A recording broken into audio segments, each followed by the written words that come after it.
Federal Communications Commission has determined the following content to be emotionally harmful. Funny things that you think's funny aren't funny. Give me cocks all the time. I want cocks all over me. The Alan Cox Show kicks ass, man. Welcome. Show me what you got. You're not going to see a lot of cocks on TV. Alan Cox from the Alan Cox Show. I don't know what it's about you, but I can't even stand your voice. I think you're the biggest asshole alive. It's gonna be a great show. Let's kick it. I'll say kick it, and you'll just kick it with a tasty groove, okay? 1, 2, 3, kick it. Kick it. Come on. God damn it. Could you one time kick it? What the? Alan Cox. Here we go. He'll ad-lib. He'll be fine. It's the Alan Cox Show on 100.7 WMMS.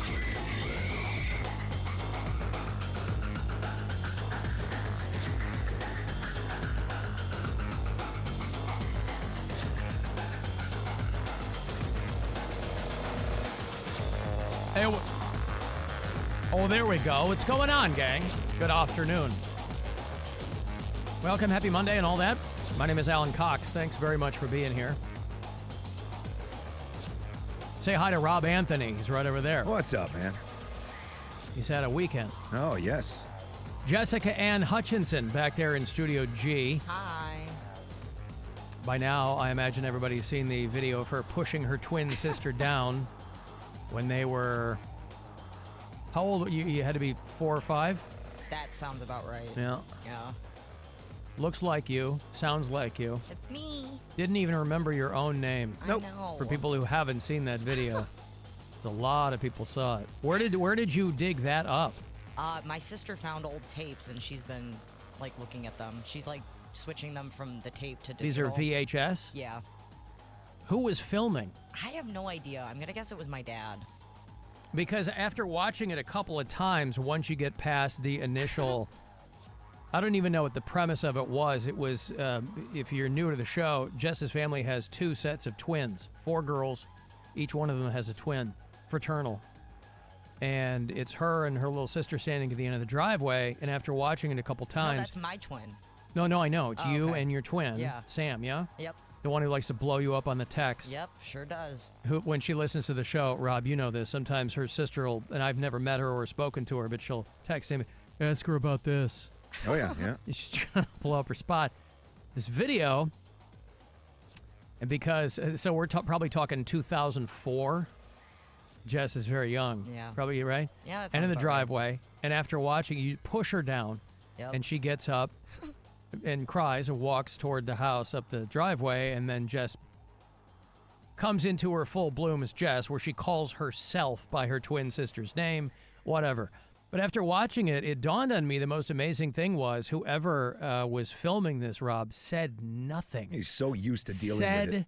Nothing. And I was the like, pan, well, it too. couldn't, I was like, it couldn't be a parent because the parent would be like, well, don't do that. You know, you'd cut the film or whatever. Well, in the beginning of the film, she kept like interrupting me, and then we were pushing each other, and we were trying to get in front of each other. That's just so the we're very end of the I video. see. So we're seeing the very end. Yeah. All right. Well, Rob, it's as valuable now as it was then. Context is everything. Mm-hmm. And if this was if this was take 42, and your sister had been a real pain in the butt. Oh yeah.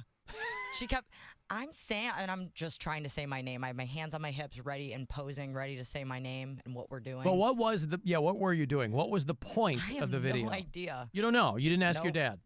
He doesn't remember. I know. Such a shame. Well, yeah. And your sister found these videotapes, Yeah. starts going through them, which means she still has a VCR. Mm-hmm. I mean, I've got a Blu-ray player that's always hooked up, Rob, and that feels ancient. You know, you read all these articles about how, like, Gen Z is pivoting back to physical media because in the streaming age, you don't own anything, right? You don't own the music you've downloaded. You don't own those things. Technically, you've rented them. Even if you've paid for them, you don't own them. You can own physical media. You might have a library on streaming or something, but you don't own those. And so people you see these more and more of these stories about there are stores opening up. There's a place in Parma that got a write-up over the weekend where they've got VHS tapes in there, and people who are replicating old Blockbuster video stores. And, you know, as a former Blockbuster store manager, Rob, in good standing, I shouldn't say in good standing. I can't imagine. That doesn't have any value anymore at all. Now, I still do have my name tag from Blockbuster Video because I didn't start as a store manager. I began as a CSR, customer service representative, but I had already come from another retail management position, and so it was merely a formality that's where I started. Very quickly, I would move to manager and then run the store. But I still have my Blockbuster Video name tag, and it was the very last job I had that required a name tag. And so that's why I kept it. I had hoped against hope that would be the case. Now, sure, the very first radio station I worked for, they did require us to wear name tags. That was just sort of if you were walking around, people knew who you were. But so this piece of video that just posted, again, I was desperate for more context. I wanted to know what it was about. You don't know. I'm not and sure. your dad doesn't know. Probably not. I haven't asked him, but okay. I know. I was on my way. We had finished a long week last week of award-winning, I have to assume, award-winning broadcasting, Rob. Mm-hmm. I'm not going to say which award. I'll just say award-winning. National Association of Retailers. All right, fine, I said it. But not from any organization that anybody would recognize. But I'm on my way to dinner to get some sushi, and a text comes in that there are some naked shenanigans going on in our parking garage as we're leaving. Yep. And it's courtesy of our own Jessica Ann Hutchinson Sure is. that the car right next to her has a couple of naked lesbians in it Yes. who are doing something. Are we being overrun with naked car park lesbians? Is that what's going on? Were they filming content? One was laying on one's lap, and they were both topless, and they were pouring liquor in their mouths. This was in the car right next to yours. Yes. Did you knock on their window so they'd know that you were there? No, the one made eye contact with me, and Yeah. she just looked at me like I was insane. Yes. I'm like, you parked so close to my car, I can't even open my door. Well, they're probably hammered or high or something, Who right? knows? Okay. I was like, okay, I guess it's Friday. I have to assume that these were two super hot girls. Oh, yeah, they were sexy. They were smoking. Uh-huh. And so they park next to you, and are they in the front seat or the back seat? They're in the front. Yeah, front seat. The driver was on the other person's lap. Yeah, in the passenger seat. Yes. Is that the side that was closest to you? Was your driver's side Yes. next? Okay. Yeah. And so you knock on their window, or they see you, or they don't care? They didn't care. Okay. She looked at me like I was crazy, and I'm like, I'm just trying to get in my car. Mm-hmm. And I'm like sliding my bag in. I And should have just went through the passenger side door to get in my car. And I've they done didn't that stop? before.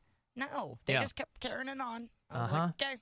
They were just a couple of scrubs, Rob, Mm-hmm. over there on the passenger side. Okay, they didn't stop. No. Did you get a look at what kind of liquor? See, that I got to tell you, that's one of those I know situations. they're drinking Coca-Cola. With respect, and I mean this, with respect to Jess, there's not a lot of follow-up, right? She doesn't know this, she doesn't know that. You ask her a question, you go, well, why this? Nah, I don't know, that kind of thing.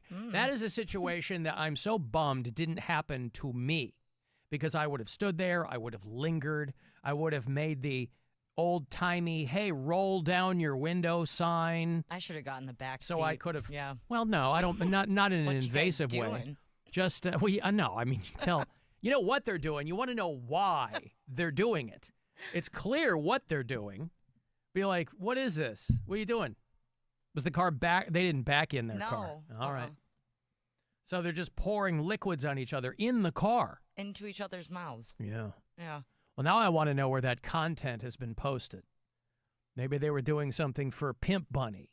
Maybe. Or maybe they were shooting some OnlyFans content. Is Suicide Girls still around? Maybe they were posting some old school Suicide Girls content. What is that? Exactly. That was like one of your first kind of naked alt websites. I was an early investor in Suicide Girls. I mean, you're talking, you were still in diapers when that thing started. I don't even know if it's around anymore. But that's the kind of thing I wish would happen to either me or Rob. If Rob had walked out, right? Rob would have done something, right? Of course. Of course. You would have said, hey, yo. First thing I would have done was grab my phone. That's what I'm saying. Oh, God. Hey, I'm trying to get into my car. AC live stream. Yes. Instagram Live right there. Yeah. Hey, there's a couple of naked girls in the car right next to me. Doing it for the gram, girls. Doing it for the gram. That's right. Come Smile. on, ladies. Smile. Look pretty. Or whatever. I don't need them to look pretty. Nope. I just, you do your thing. You do you. I'll follow along. You do each other. Get some more of that Captain Morgan in her face. Phone, FaceTime Alan, stream direct to Instagram. Hey, Alan, what's going on, buddy? You ain't never gonna believe this. You have a look at what I'm looking at right Come now, on, bud. up to the second floor. I mean, they're not doing it in private. No. They're in a public place. Right. You don't really have that much. I don't know if there's any expectation of privacy or anonymity. You're doing it in a public place in your car. But again, we don't know anything more than that. Just that it happened. I'd love to know why. Maybe there's an infinitesimal chance that either one or both of those girls are fans of this show, and they can provide some clarity for us. I don't know. But that's all we got, and I wish that it had happened to us. But it I was didn't. so excited to text you guys about that. Well, I was excited to get the text, but again, it was. Yeah, I was excited for the text to come after the one that you sent, but then there was nothing. Yeah, it was lacking a little bit, but that's okay.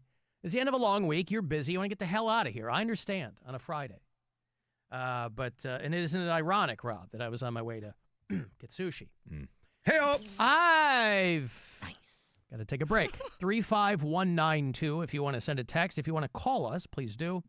216-578-1007 or 800-348-1007. The Alan Cox Show. On our free iHeartRadio app and your favorite smart device. Just tell it to play the Alan Cox Show on iHeartRadio. The most talked about music festival on the planet is coming back to Las Vegas. And you can win your way to be there. Our iHeartRadio Music Festival. Presented by Capital One. September 18th and 19th at T-Mobile Arena. 16 artists, 2 nights, 1 stage. Never seen before artist collaborations and once-in-a-lifetime moments you'll never see again. Muse. Weezer. Snoop Dogg. Major Lazer. Cardi B. And more. Stream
breaks it all down. As we get closer to week 1. It's crazy, and it's fun. Join the conversation and stay locked in.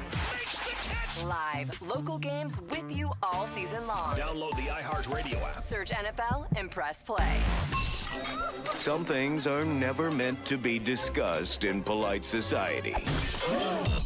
Welcome to Impolite Society. The Alan Cox Show. On 100.7 WMMS.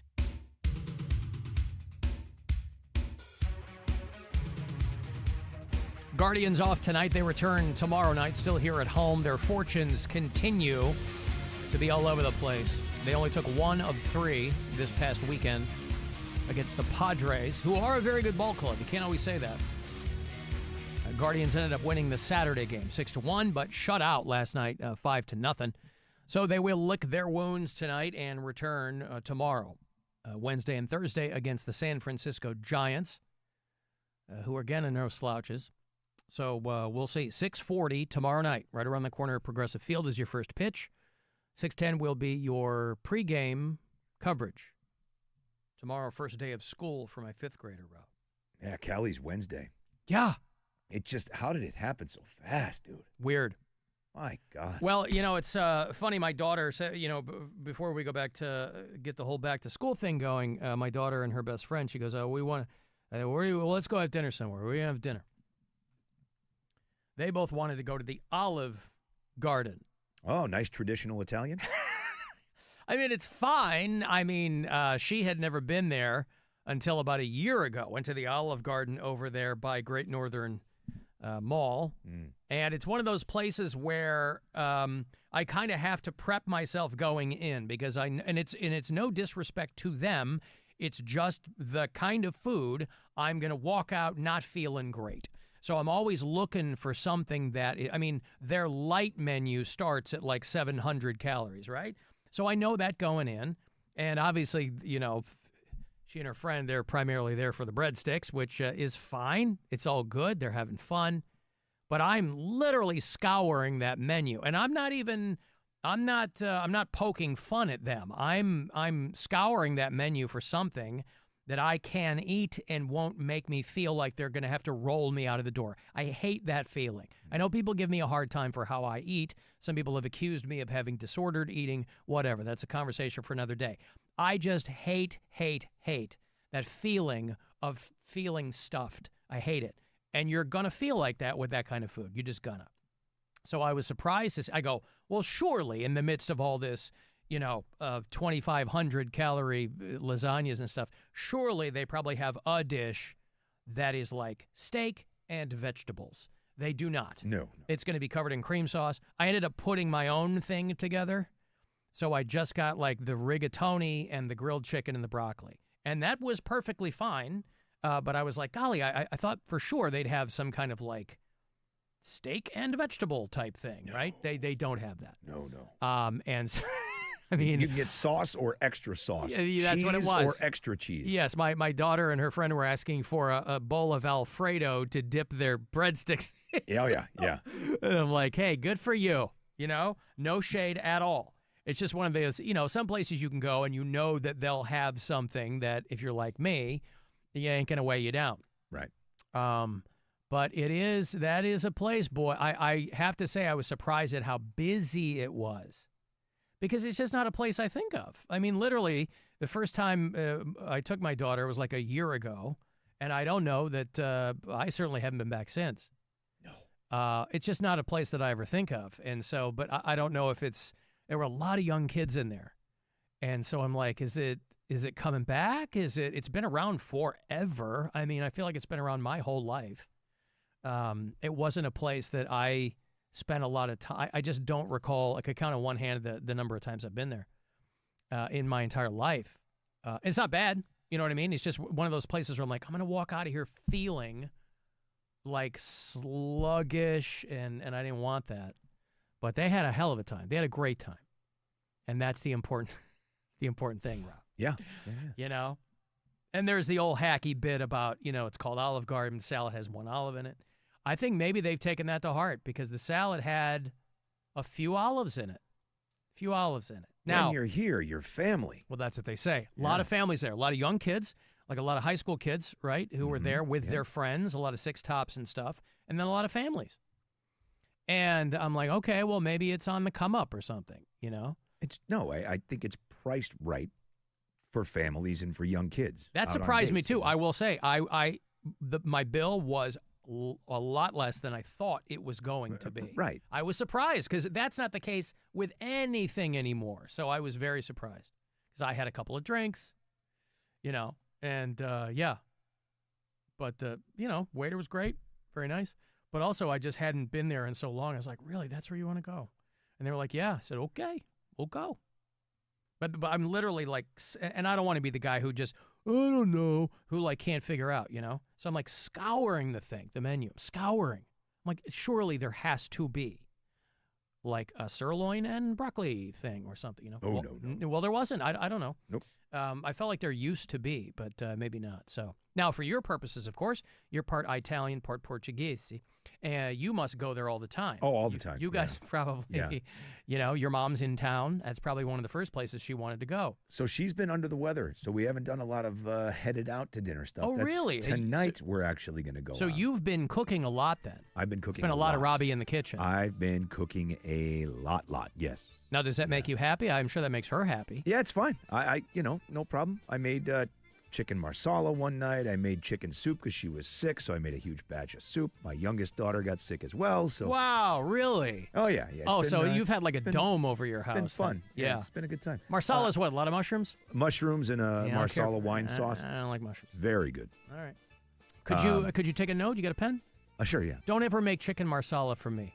Okay. Thank you. I got it. I don't like mushrooms. I'll keep that in mind next time you're over. Yep. I did a bunch of steak one night. I just tried to have some variety. Mm-hmm. We went out a couple of times, but more like, like I got stuff and brought it home. Tonight's the night out. It was the feast this weekend in Little Italy. Oh, so that's right. I wanted to go to that, but she wasn't feeling good, so we didn't do that. So today we're going to go. Had you gone before? No, I've never been. Never gone to the hoping feast. to go. No, yeah. Looks like a good time. So we're going to go tonight. Most of the places that I like are closed, so I'm hoping for the best tonight. We're going to try a new place. Yeah, Mondays are tough. Yeah, it is. A lot of places, especially coming off feast weekend. Yep, they're usually Tuesday through Saturday or Sunday. Yeah, so we're gonna head there tonight. My mom wants the tour of this place, so we'll do that. That should take 17 seconds, and we can be in the car on the way over. That's to today? Little Italy. Yeah, she'll be here. I don't know, whenever the show's over. Really? Melissa will drive her in. Yeah. Oh, wow. Her and the kids. They're timing that, I assume, so that I don't throw her on the air. Well, I'm timing it that way so you don't throw her on the air. I don't want to hear, Robbie little penis stories. Hey, listen. Might I suggest a place you guys can go? Okay. It's called, do you have a pen? Yeah. The Olive That's exactly Garden. what I wrote down. Oh, good. I was listening to that ringing endorsement you just gave. Hey, listen, no shade at all. I'm just saying, I love that cuisine, but it is not light. You know what I'm saying? She said, like Robbie, I want authentic Italian, and the first thing I thought of was, there's an Olive Garden. That's right why there. the initials are OG, That's Rob. right. I know. They're the OG. Yeah, so we're gonna take that, Little Italy. They should call themselves Big Italy. I think they opened an Olive Garden right there at the mouth of Little Italy. So yeah, head over there. When you're here, you're familia. Yeah, all right. So it's gonna be it'll be fun. Well, it is, and I don't know if they do it anymore, but it was their primary ad campaign for a while. I think it was them, and it really is a snapshot of how Americans eat. Their whole ad campaign for a while was take one, eat one. Yeah. Right? The endless. Eat one there, take one home. We want you to eat our food. We just don't want you to eat it here. Yeah, don't come back tomorrow night. Could you eat it elsewhere? Get the hell out of here. Take our food and get out of here. Yeah, well, anyway. Alan, you should have an easy time passing even the unhealthiest of foods, considering the fact that you have 2 buttholes. Listen, that was a goof. That was a little joke that I was making last week. It is not physically correct. It is not anatomically accurate. But thank you. Anywho, Guardians, tomorrow night, 6:40 on WMMS. If you listen to us on the iHeartRadio app, there is a little talkback message A little talkback button rather there where you can leave us messages. And a lot of people do from out of state if they're not able to call in or whatever. Holly is a bureau chief in the great state of Iowa. She's in Durant, Iowa. Evan is in Des Moines. But we have people also, it might shock you to know, not in Ohio. Not in Iowa. I can't talk today. It's a Monday, Rob. I can't talk today. Darren is in Honolulu. Hopefully he is above water. They had huge hurricanes go through Honolulu. Looked like Indiana out there. Now, Eddie listens in West Lynn, Oregon. Alan, baby, hoisted by my own petard. I was so in a froth over you talking about breaking news that Mark Margolis died that I didn't even wait to give it time, knowing full well someone was going to correct you before you even hear this message days later. And then as I started fast-forwarding through the commercials, the next segment, you were literally correcting yourself. Damn it. Anyways, hate the show. Bye. Yeah, see, people need to take a breath, Rob. This happens all the time, right? I misspoke last week. I was talking about the actor Mark Margolis dying, who was many people over many years, great character actor, but a lot of Breaking Bad fans remember him as Hector Salamanca. And I don't know how. Usually I check the dates on things because the way social media works is it will feed you things that are not current. And I usually do check the dates. That one he didn't. And so I mentioned that Mark Margolis died, and of course, then everybody's blowing me up going, that guy died 3 years ago, dummy. There's always the postscript that I am stupid, which is fine in that moment. But people really, they don't want to take a breath. They will go right to a message or the phone or whatever and tell me that I'm wrong. And it's, listen, I get it, man. Everyone's drowning in unchecked misinformation all the time. And so when they hear something they know isn't true, under normal circumstances, they would be powerless. However, in this circumstance, Rob, we give them the power with the iHeart Radio app. Always free, sometimes working. And they get to be the hero. But again, my solemn plea to this audience is give it a second. And if I have misspoken, I will almost always correct myself as quickly as I can.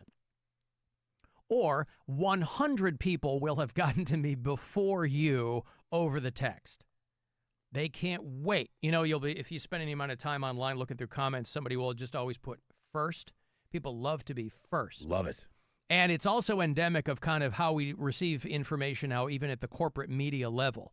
It's more important to be first than to be correct. And I get a lot of those messages, too, where people will blow me up. You're wrong. You're stupid. On something else completely, not this one. I was wrong about that. But I will hear from people, you're wrong, dummy. I know that I'm not wrong. And so I will wait for them, and I'll see another text come maybe 20 minutes later. They'll go, oh, you are right. I go, yeah, just get a breather. Take a breather. It'll be okay. You'll be fine. I don't want anyone hoisting with their own petard, as he said. Now, you know who did die is poor little Hayden Panettiere. Yeah. Now this was a legit shocking post that we got in the group chat from Jess. Yeah. She's supposed to be, hey, look who died, girl. I did it. She did it. 4 minutes after it got released. She did it. And I was like, wow, that's a big one.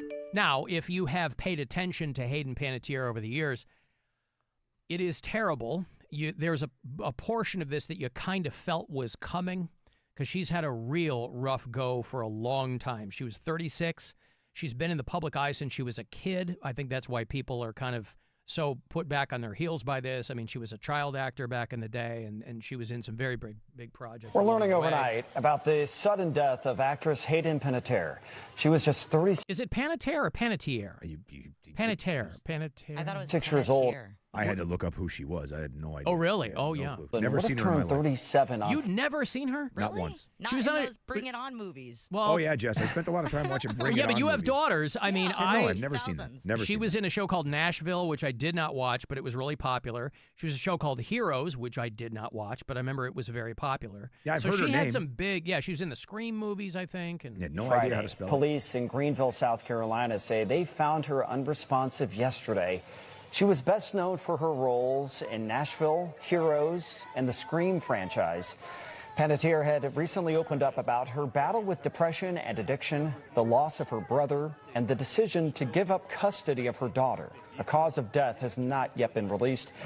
So she was really, really going through it. I mean, she's very, very cute, really going through it. But anytime you would see an interview with her, she really seemed to be wobbly.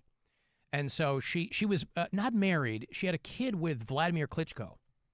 And she voluntarily gave him custody of their daughter because she had like, you know how people talk about postpartum depression? Yeah. There's something called postpartum psychosis. I believe that's an actual diagnosis, which is exponentially worse. And where people around you are worried for the safety of your kid because the chemicals in your brain, you're just awash in these chemicals that are sending you off into some weird direction. And so I was listening to the 911 call, but it's almost completely bleeped. So there's no real point in playing you the 911 call because they have to bleep whatever pertinent information there is. But the word is that a friend of hers found her unresponsive or something, and they think that she just had a heart attack from an overdose. And she was living in Greenville, South Carolina. Here's her talking about the kid. I was going to go work on myself, and when I got better, then things could change, and she could come to me and I could have my time with her, but that didn't happen. I thought she was going over to visit him like she always did. Once she was over there, it was immediately, I want full custody. By the way, over there, Vladimir Klitschko, who was a boxer, some people might remember, but he's Ukrainian. He was living in the Ukraine, and so her daughter was living with him in Ukraine. Jesus. Yeah. That's better than living with her? Living in the freaking war-torn Ukraine is better than living with her? I feel like this might have been before the war. Oh, all right. Yeah, I don't think this was recent. I think we're talking 4, 5, 6 years ago. Somebody in the chat says she was the coach's daughter in Remember the Titans. So I do know Yeah, who she had a hell of a then. career. I mean, yeah, she was in a lot of stuff. Yeah, I've seen that. So. Of her, which I was a can't shock imagine. to me. I knew the most unselfish thing that I could do was to make that hard decision and just try to work on myself. Signing those papers was the most heartbreaking thing I've ever had to do in my life. Her brother died a few years ago. Her younger brother, he had like an enlarged heart or something. So she went through that. She was having a hard time. She was in the movie A Bug's Life back in the day when she was a little girl. She was in A Bug's Life, which is a Disney animated film. Losing my little brother, I mean, he was my only sibling, and it was my job to protect him. When I lost him, I felt like I lost half of my soul. Don't ever expect me to get over the loss of him. I will always be heartbroken about it. I will never be able to get over it. You know, I think of this in terms of this could be something, you know, we would probably feel the same way if this story was about Britney Spears. Sure. You know what I mean? Yeah, she like just, she sounds broken. It just sounds awful. Yeah. She So just came out with a book like a couple months ago talking about the postpartum depression and her addiction problems. yeah. Just, wow. She was on Maury Povich when she was 5. He did a show with child actors. Hayden, you do a lot of things, don't you? Mm-hmm. A soap opera. And what's the name of the soap opera? One Life to Live. One Life to Live. Would you believe that Hayden's in One Life to Live? And what is your name on that soap opera? Sarah. Sarah. Are you going to teach me how to act? You are? Yep. Does it make you want to cry? Mm-mm. Can you cry right now? Yes. Go ahead and cry. And then he said, Hayden, you are not the father. Must have been before he got into all that. Yeah, so on the one hand, it was shocking because she's not on a lot of people's radars just day to day, and she's 36. But, you know, the people who kind of know the story and it's a deep dive there, yeah, it's tragic, but I don't know how shocking it is, really. But, you know, people who keep celebrity death pools, I don't know how many people had Hayden Panettiere on theirs, but they are chalking it up to an overdose. I thought initially maybe suicide, you know, when they don't give you any information or nothing's reported. But, again, given her kind of her struggles, I can't imagine that when they say apparent overdose, that's probably what it was. She was in a movie, The Ice Princess, back in the day with Michelle Trachtenberg, who died last year as well, 39. And so, yeah, that's a weird. But Jess got it to us first. Sure and got one on you. Yeah, we never would have seen it otherwise. Nope. Never would have seen it otherwise.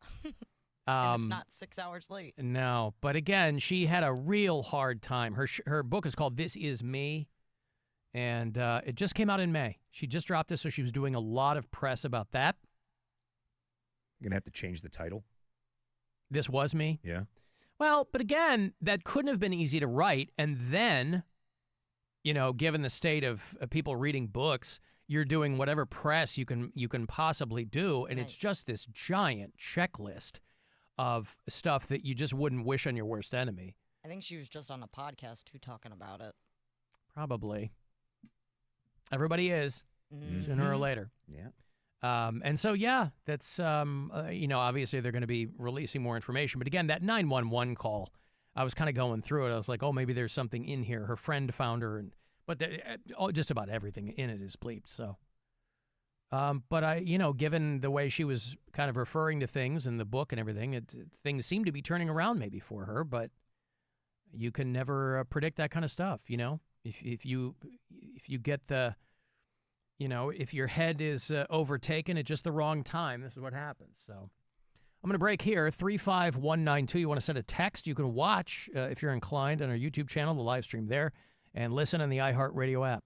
The Alan Cox Show. On 100.7 WMMS. Don't rock the boat. Don't rock the boat, baby. Unless that boat is Captain Fun's floating fandango. Hey, it's Captain Fun. The Alan Cox Show will rock the Good Time 3 on Saturday, August 29th. With live music and booze as we cruise Lake Erie. File aboard for a floating fandango. Win your way aboard weekdays from 2 to 6 at an upcoming ticket stop or at WMMS.com. Don't miss the boat. Rock the boat. Rock the boat. Presented by Circle K, Twisted Tea, and Sun Cruiser. WMMS. This is Sarah Spain with the latest from iHeart Women's Sports. Presented by Liberty Mutual Insurance. Canada women's national team won the Flag Football World Championships in Dusseldorf, Germany on Sunday, beating Team USA 27-20 in the finals. With the win, Canada gets the first earned spot in the sport at LA 2028. The U.S. has already qualified as hosts of that Olympic Games. The final Olympic spot handed out at the tournament went to Mexico, who beat Great Britain. For more women's sports stories, subscribe to Good Game with Sarah Spain on iHeart Podcasts. Switch to Liberty Mutual and they'll customize your auto and home insurance so you only pay for what you need. Why pay full price when you can customize and save? For more information, visit libertymutual.com. Presented by Liberty Mutual Insurance. Your one stop for advertising? Call 844-844-iHeart. Hey, what's up? It's Rob from my friends at Mentality. Over 50 pounds down, and I've never felt better. Remember the way you felt when you were 25. Those early morning workouts, they were a breeze. Now fast forward to today. Do you still feel the same? There's a good chance it might not be your age. It could be low testosterone, and that's where Mentality comes in. They'll get you started with a comprehensive 100-point blood panel because Mentality is all about real medicine. So schedule your appointment and personalize your treatment plan today at lowtusa.com. That's lowtusa.com. The countdown to the NFL season is on, and Fox Sports Radio is where you join the conversation with the Dan Patrick Show. You got some interesting scenarios here. The Herd with Colin Cowherd. You have to strike when the iron is hot in the NFL. And more. Download the iHeartRadio app, search NFL, and listen now. Nikki Glazer. The Stunning Tour. The thoughts of death, I don't like to dwell on them for longer than like 10 or 15 hours a day, so. August 29th and 30th, Playhouse Square. Tickets and info at playhousesquare.org. And Doug. Limu and I created a trick to help you remember that you can customize your car insurance and save with Liberty Mutual. You see, the shirts Limu and I wear are yellow, and yellow is the color of lemons, and lemons grow on trees, and trees provide oxygen, and oxygen helps us breathe, and breathing is how you live, and you can live more life when you save money by customizing your car insurance. I agree, Limu. It's really quite simple. Only pay for what you need at libertymutual.com. Liberty, liberty, liberty, liberty. Hi, robot thing. Rotten, soggy egg salad sandwich in lunchbox. Clean? Just use Clorox disinfecting wipes. Glitter slime paper mache explosion? Clean? Also, Clorox disinfecting wipes. Son. Yes. Snot rocketed. Yes. All over Yes. the kitchen counter. Clorox disinfecting wipes kills 99.9% of germs without smelling like it. Clorox, clean feels good. Used as directed. This is the story of the one. As a maintenance engineer at a beverage manufacturing plant, he starts his day knowing every line is ready to run because Grainger delivers the industrial-grade products he needs to keep mixers, conveyors, and packaging equipment moving. With Grainger's vast selection of bearings, belts, and motors, he keeps operations running smoothly, so nothing grinds to a halt. Call 1-800-GRAINGER, click Grainger.com, or just stop by. Grainger, for the ones who get it done. In a world parched for excitement, Twisted Tea's your refreshing thrill ride of flavor. The hard iced tea that's smooth, made with real brewed tea and 5% alcohol. Twisted Tea. Keep it twisted. Twisted Tea Brewing Company, Cincinnati, Ohio. Please drink responsibly. Thinking about selling your home but dreading what hidden fees and repairs might cost you? Hi, I'm Tom Detlich with Granby Homes, and we're here to put your mind at ease. Our process is simple. You'll get our upfront, honest offer in hours. And the amount we offer is the amount you get, period. Grandview will buy your home as is. You don't need to fix a thing. And we even take care of any items you leave behind. When you sell to us, we can close in as little as 10 days. Get your no-obligation offer at grandviewhomes.com today.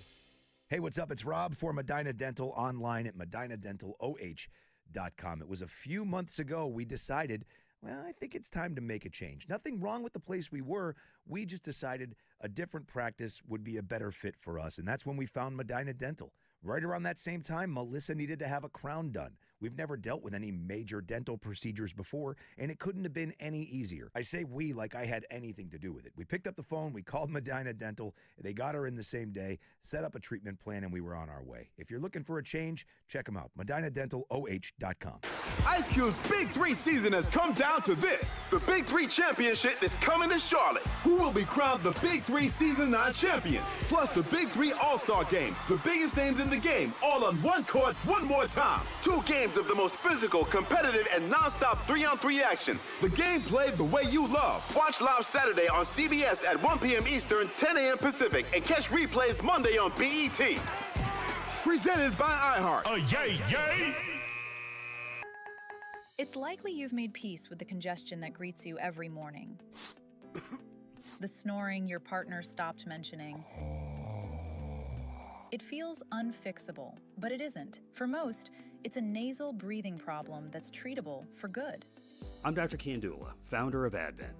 Advent can deliver long-term results in about 20 minutes with simple in-office procedures. We diagnose and treat the root cause of nasal congestion, sinus pressure, sleep apnea, snoring, and allergies. 96% of patients with severe nasal breathing issues report improvement, and most major insurance plans are accepted. Wake up and smell the life you've been missing. The family picnic, the run by the lake, the fresh cut grass. Breathe deep, sleep through the night, and step into every day sharper and more present. It's time for a new beginning. It's the advent of your best life. Cleveland Clothing Company, the land's one-stop shop for all things Cleveland, with tees, hoodies, accessories, and the WMMS Buzzard gear at all 4 locations around town. All month long, use the promo code FANDANGO for 15% off. Shop at clevelandclothing.com, the brand of the land. Finding great candidates to hire can be like, well, trying to find a needle in a haystack, but not with ZipRecruiter. Its powerful technology actively finds and invites qualified candidates to apply to your job. So while other companies might deliver a lot of hay, ZipRecruiter finds you the needle in the haystack. See why 4 out of 5 employers who post a job on ZipRecruiter get a quality candidate within the first day. Try ZipRecruiter for free at ZipRecruiter.com/radio. That's ZipRecruiter.com/radio. ZipRecruiter. Nothing beats a Cleveland summer on the patio, especially at Barrio. Grab a seat and build your perfect taco. Fresh, bold, totally you. Have a wedding or a work lunch coming up? Let Barrio cater the flavor. Barrio, Cleveland summer done right. You're still glowing, flirting, grooving.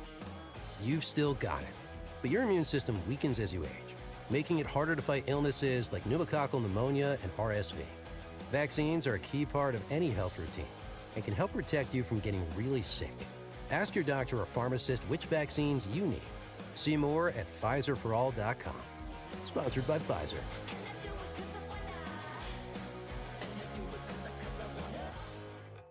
Get in the zone, AutoZone. John's day is off to a slow start. So he heads to AutoZone, where he can get a battery for under $100. Lonnie, a local AutoZoner, tests his battery for free. Looks like he just needs a charge, and Lonnie does that for free too. In no time at all, John is back on the road, ready to finish the day strong. Free battery testing and charging at every store. No hassles, just help. Get in the zone, AutoZone. Restrictions apply. Portions of the following program were pre-recorded. 100.7 WMMS, Cleveland. Call the Alan Cox Show. Thanks for turning me on and allowing me to spend this time with you. I hope I can turn you on. 216-578-1007 or 1-800-348-1007.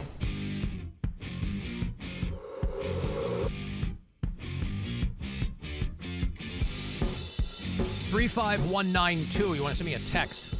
Listen in the iHeartRadio app. I guess we're still giving away trips to Vegas this week. I was thinking it was a 1-week deal last week, but I think that's the case. I think it's going on for a while. Oh, it is? Yeah. Okay. Well, I was misinformed. I didn't get Me that too. information. So I will have more Vegas trips for you about 5:30 every afternoon this week. RMG's got a promo code for you, or a keyword rather. And then Corey has them around 1:30, and then you get mine the last of the day around 5:30. But it's $1,000. It's a flyaway to Vegas for you and a friend. We put you up, we fly out, obviously, and we throw you a couple of tickets for our iHeartRadio Music Festival. Now that's going to be your Weezer and your Goo Goo Dolls and your Muse and your Major Lazer. And Snoop Dogg, Rob. Snoop Dogg. Snoop. And Cardi B and Kenny Chesney. So a little something for everybody. And it's the 18th and 19th of next month. It's not that far off. It's literally a month away at the T-Mobile Arena there in Vegas. You know, I have T-Mobile. This is hashtag not an ad, but that is my carrier. Found myself in one of their stores over the weekend because I'm setting my daughter up with an Apple Watch because she's going into the 5th grade and I want to know where she is and that kind of stuff. And the guy trying to help me could not have been more apologetic, but boy, was he having a hard... This is one of these things where I assume you walk in and you go, hey, you guys are doing this. They go, yeah, bing, bang, boom, you know, and you walk out. Wow, this guy was having a difficult time. He had to keep going in. Maybe he was new. I don't know. He was certainly nice enough. There's nothing against him. But he seemed flummoxed at every turn. And I'm like, I should have just done this online on the app. Why didn't I do this? But then you got to wait for him to ship it to you, right? So I wanted to go in and walk out with one, which I eventually did. And again, it was no huge inconvenience. But like I was talking about before, they have so many of these stores, and they're always, I have no idea how they're so staffed with half a dozen people there standing around waiting for somebody to come in and give them something to do. And this guy, again, he's very nice and apologetic, but I was like, okay. And it wasn't like I was up against it. I wasn't in a hurry. And then you have to stand there and you go, well, is it? I certainly don't want to be the guy who... I'm certainly not somebody where every inconvenience makes my head explode. I'm pretty chill when it comes to that stuff. I'm like, hey, it's cool. You know, I wasn't on the clock, but it did turn out to be something that took longer than I had expected.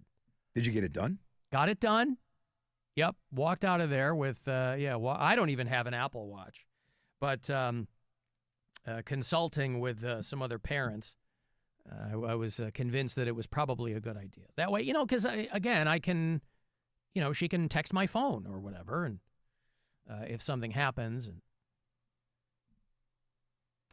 I had a handful of listeners who attended, and we gave away tickets for this past weekend, Rob. They did something called the Afterburn Music Festival. Yeah.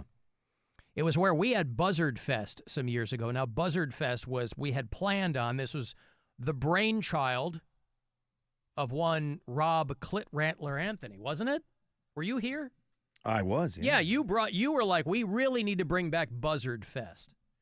And so we were kind of working with an organization with doing that, and I think we had the notion that it was going to become an annual thing. But festivals being what they are, they can become very difficult and very complicated, and it didn't turn out that way. But we had a hell of a time at Buzzard Fest. We had Incubus, and I got to catch up with my good friend Gavin Rossdale, Rob. And Live was there with Eddie Kowalczyk, and it was a lot of fun. And so that same place out there, we were giving away tickets for a couple of weeks. They did this thing. It was a 2-night thing, and they had like a bunch of bands. They had Skillet and Puddle of Mud, Drowning Pool. And a couple of people were kind enough to send me, because my question is always, hey, in what shape are we going to find our buddy Wes Scantlin from Puddle of Mud? Longtime frontman for Puddle of Mud. There's a part of me that can't believe this band is still going. Because sometimes he doesn't show up, and other times he does. I've played the clip of him covering Nirvana on a number of occasions. He has been on this show a handful of times, sitting across from me over my tenure here in Cleveland. And I find him to be a very charming guy. You just don't know which version of Wes Scantlin you're going to get. He's a guy who seems to always be getting himself in some kind of scrape. All right? The cops called... he and his girlfriend are screaming at each other, or he's driving under the influence or something, or he's blowing off shows, or he's screaming at the audience.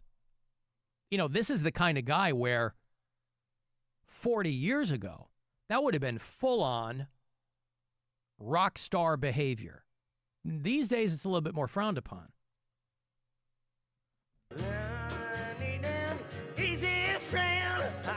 Now, he did say this was too early in the morning. His defense was, this is too early in the morning for me to really knock it out of the park.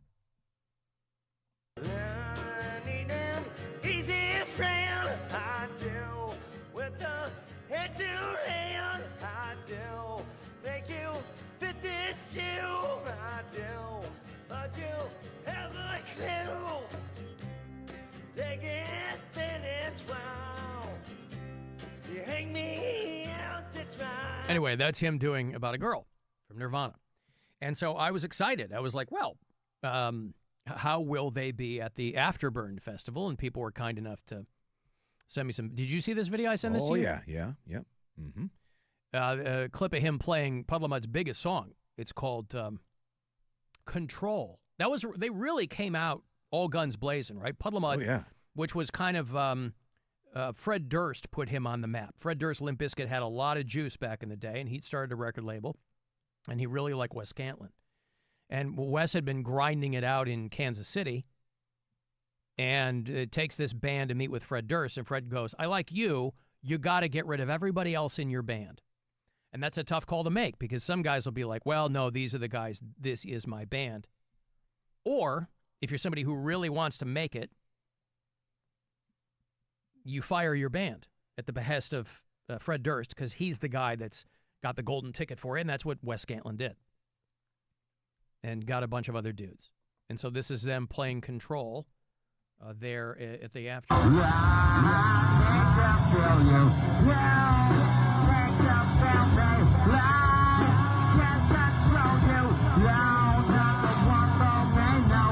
Sounds great.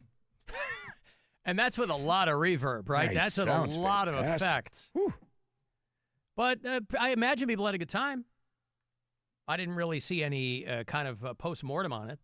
But, listen, you get a bunch of bands that you kind of want to see, and you have some drinks. You're not going to have a bad time, I guess, right? I didn't read that there was any problems. I don't know.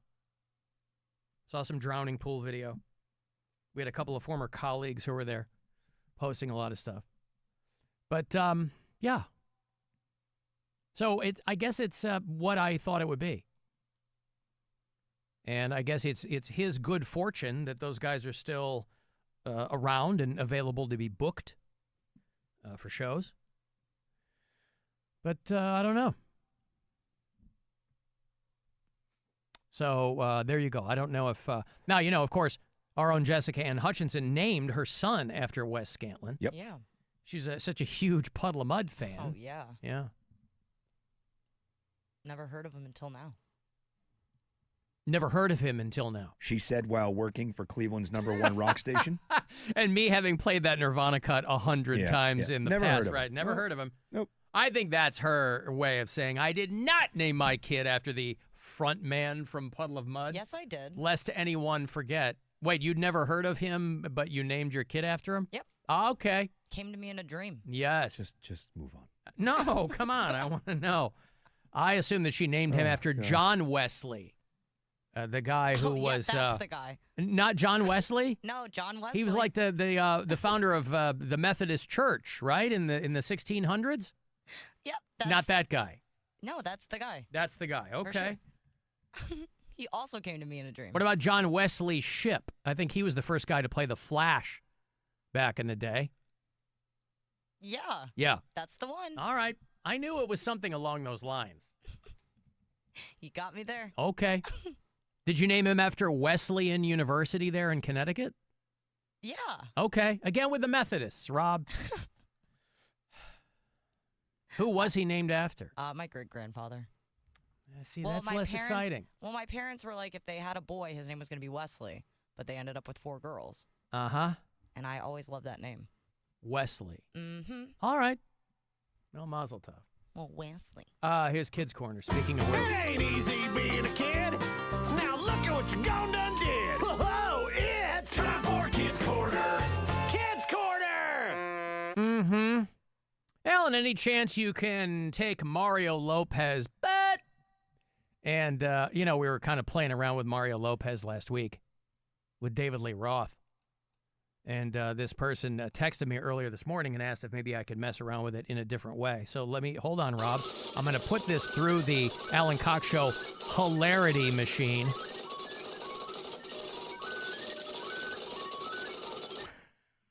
That's probably enough, right? Yeah, I think so. Well, maybe a little more. What's up, Maybe it's a Mario little. Lopez. Back to school is an exciting time, but I'm your dog's piss. Okay. Yeah, I think that works. Hey, listen, I don't know where that would be practically applicable, but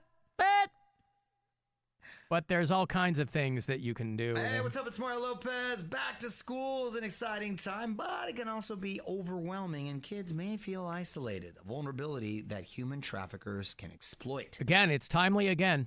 We've come full circle. Hey, what's up? It's Mario Lopez. Back to school is an exciting time, but I'm your dog's piss. I like it better. I like that one. So, yeah, I guess. I like it better than the original. Really? Yeah. Yeah, but you lose the messaging there. That's okay. You never want to be too clever by half. You know what I mean? You never want to try to be so, inventive or clever that you muddy the message. Yeah, but I feel like the message was lost as soon as they released that PSA. I would love for somebody to really take ownership of that and be like, hey, we really want you to kind of continue to be this spokesperson for this. Could we get an updated version where it's a bit, it doesn't have to be somber, but maybe not as excited as... Hey, Mario, could you give us an alternate take where you don't sound excited about human trafficking? Is that possible, maybe? A couple minutes maybe for us. You can recut that quick. That is gross. Hey,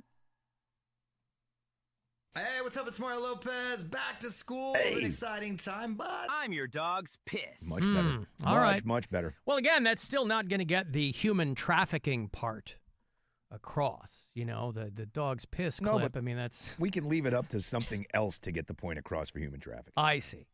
I'm your dog's piss. Yeah, again, that's not... It's such a non sequitur with respect to what they're trying to do there. Also in Kids Corner, a middle school in Louisville, Kentucky. I don't know why they did this. Really seems like an error on their part. But going viral, making the rounds, is the school agenda, which the people in charge, I guess, used AI to create whatever the materials were. A student agenda distributed at Farnsley Middle School using AI. So it contains a map of the United States with misspelled state names, the periodic table distorted, unreadable phases of the moon. And so a lot of parents and students alike were like, Well, obviously, we're not confused by this. We know that this is all AI slop and nonsense. I guess we're confused why you guys are using this for that. Administrators emailed teachers warning them of a lot of mistakes in handing the information out to students. This map look right to you? If you look closely, Kentucky is Veneki, Indiana is Inolano, Louisiana is Lukong, and South Carolina is South Quanto. Well, that map was in the agenda given to students at a JCPS school, Farnsley Middle. The day that school started, the first thing he said to me is, "Mom, did you know that we live in Veneki?"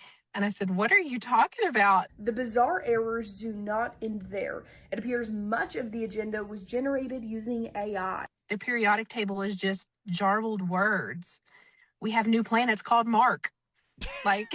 It's so crazy. Morris, Jupiter is one of them, told too. The school right away, but it wasn't until almost a week later that the school told kids to rip out the affected pages. So the question is, why is this school district using AI for any student materials? I mean, the planets haven't changed. The periodic table hasn't changed. The United States map hasn't changed. Why is this being run through AI? Why aren't they giving them the same materials that middle school kids have been getting for 50 years? I just want to know, what's the age of that kid? What kid? Did she say how old the kid was? Well, middle school, so like 10-year-olds, So the right? kid came home and said, so he's dumb enough to think he lives in Veneki? No. I think he was telling his mom, like, hey, Mom, tongue in did you know cheek. we live in Veneki? Veneki, Veneki? yeah. I think the kid was kidding with his mom. You're Or never he going to wasn't. believe this. Well, I'll give him the benefit of the doubt. I'm going to go with he's a dope. Veneki. Now, the people, the powers that be really, really want AI to be forced down everyone's throats. So maybe it's only a matter of time. Maybe this is just the opening salvo and them deciding, let's just rename things, like South Carolina will become Soro Quantro or whatever, and Kentucky will become Veneki.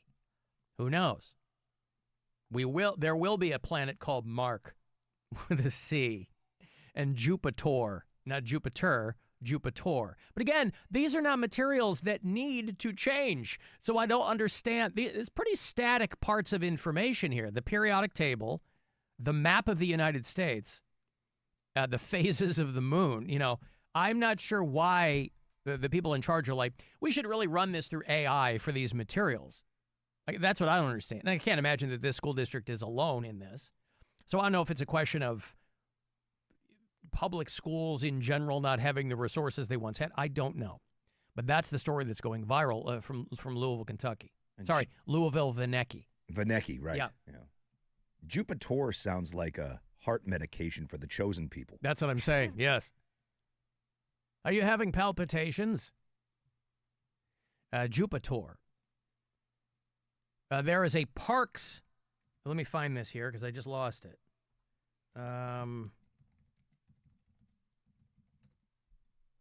A parks worker in New York City is in trouble, hasn't been charged with anything yet. But there was a girl in a park in Staten Island, a 10-year-old girl, who had an M80, one of these, big fireworks, explosives. It's heavy duty. Even when we were kids, right? If you had an M80, that was like a big deal. It's like what you were throwing in toilets, the more jackass oriented people among us, they were throwing those kinds of things and blowing up toilets or whatever. There's a 24-year-old parks worker who was there out on Staten Island, and there was a 10-year-old girl who had an M80, and they don't know if she found it or brought it or whatever, and she asked the guy if she said, I want to light a firework. Do you have a lighter? And I don't know if it sounds like she didn't indicate what kind of firecracker she had.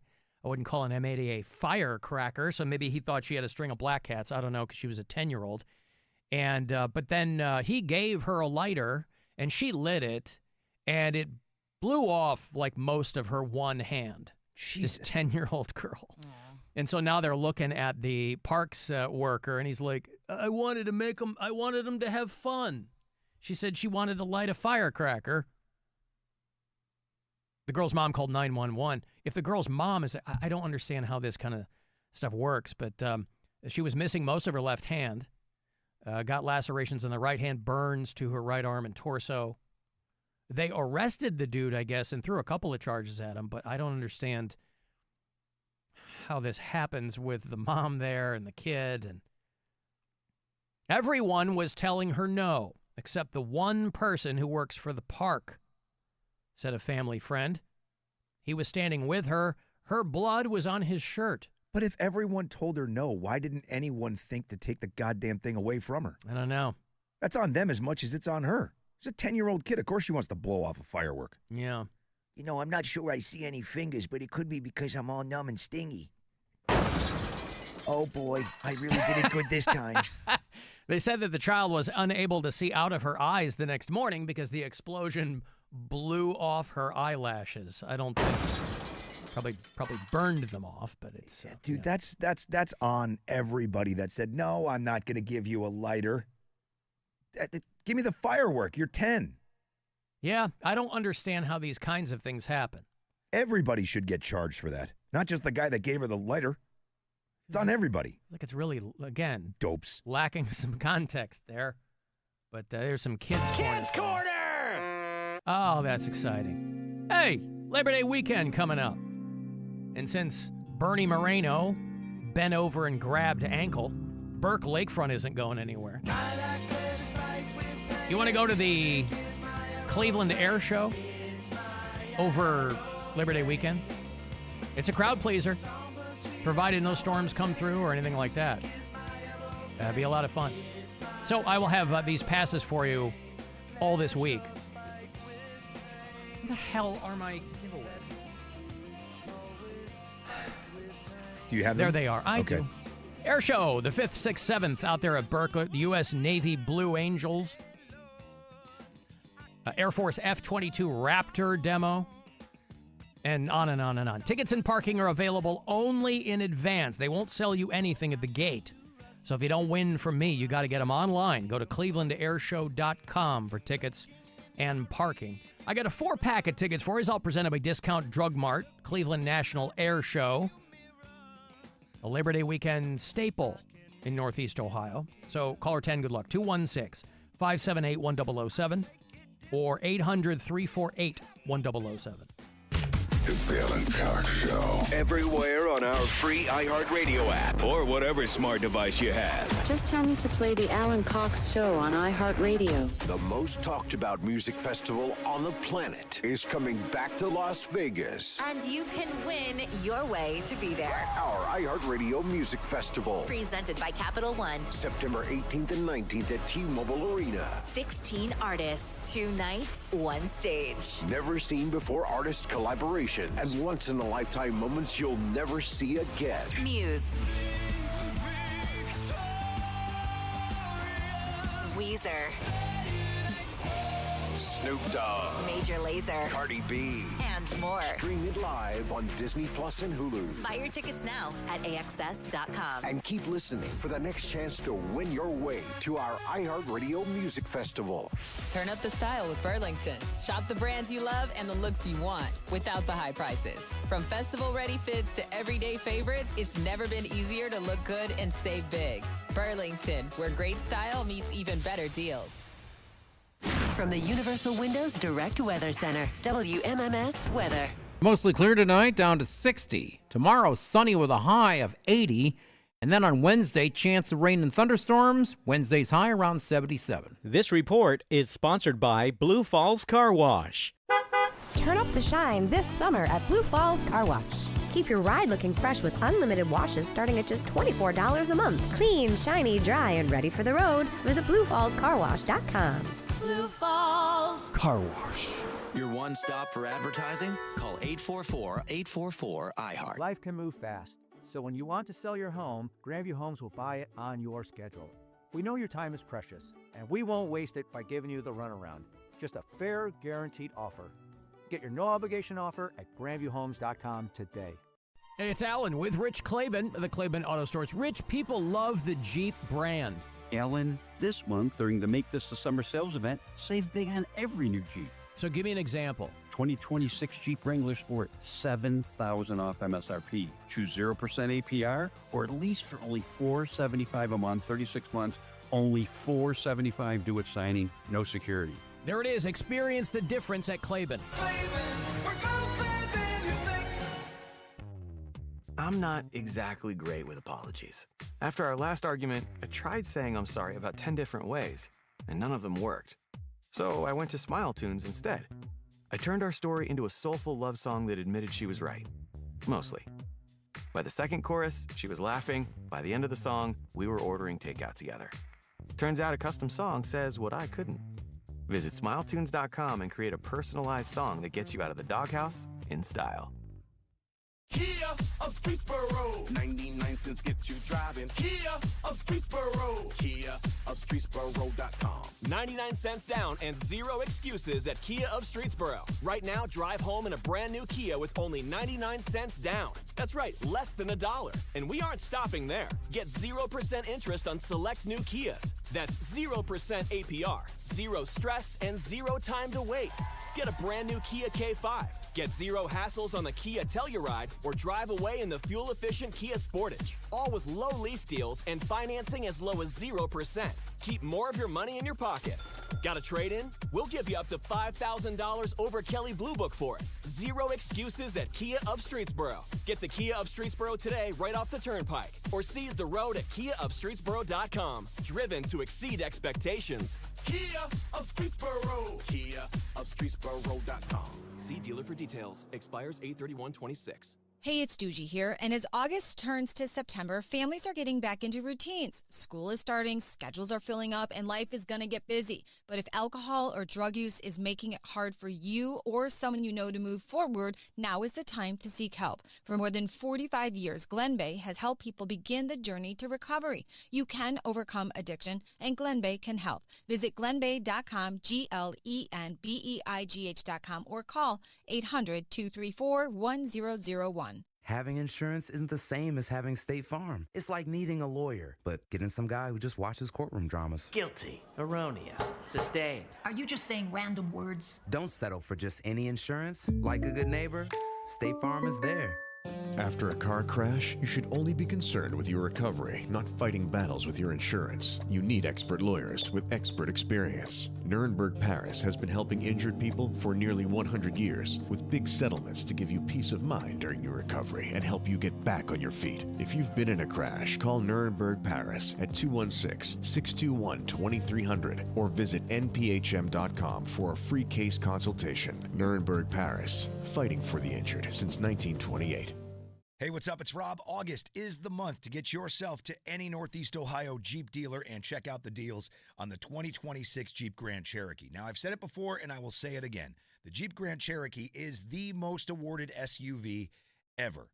It's according to all the latest competitive information. No one's even close. The Jeep has won more awards in its lifetime than any other SUV. So take advantage of everything they've learned over the past 25 years and put into the 2026 model.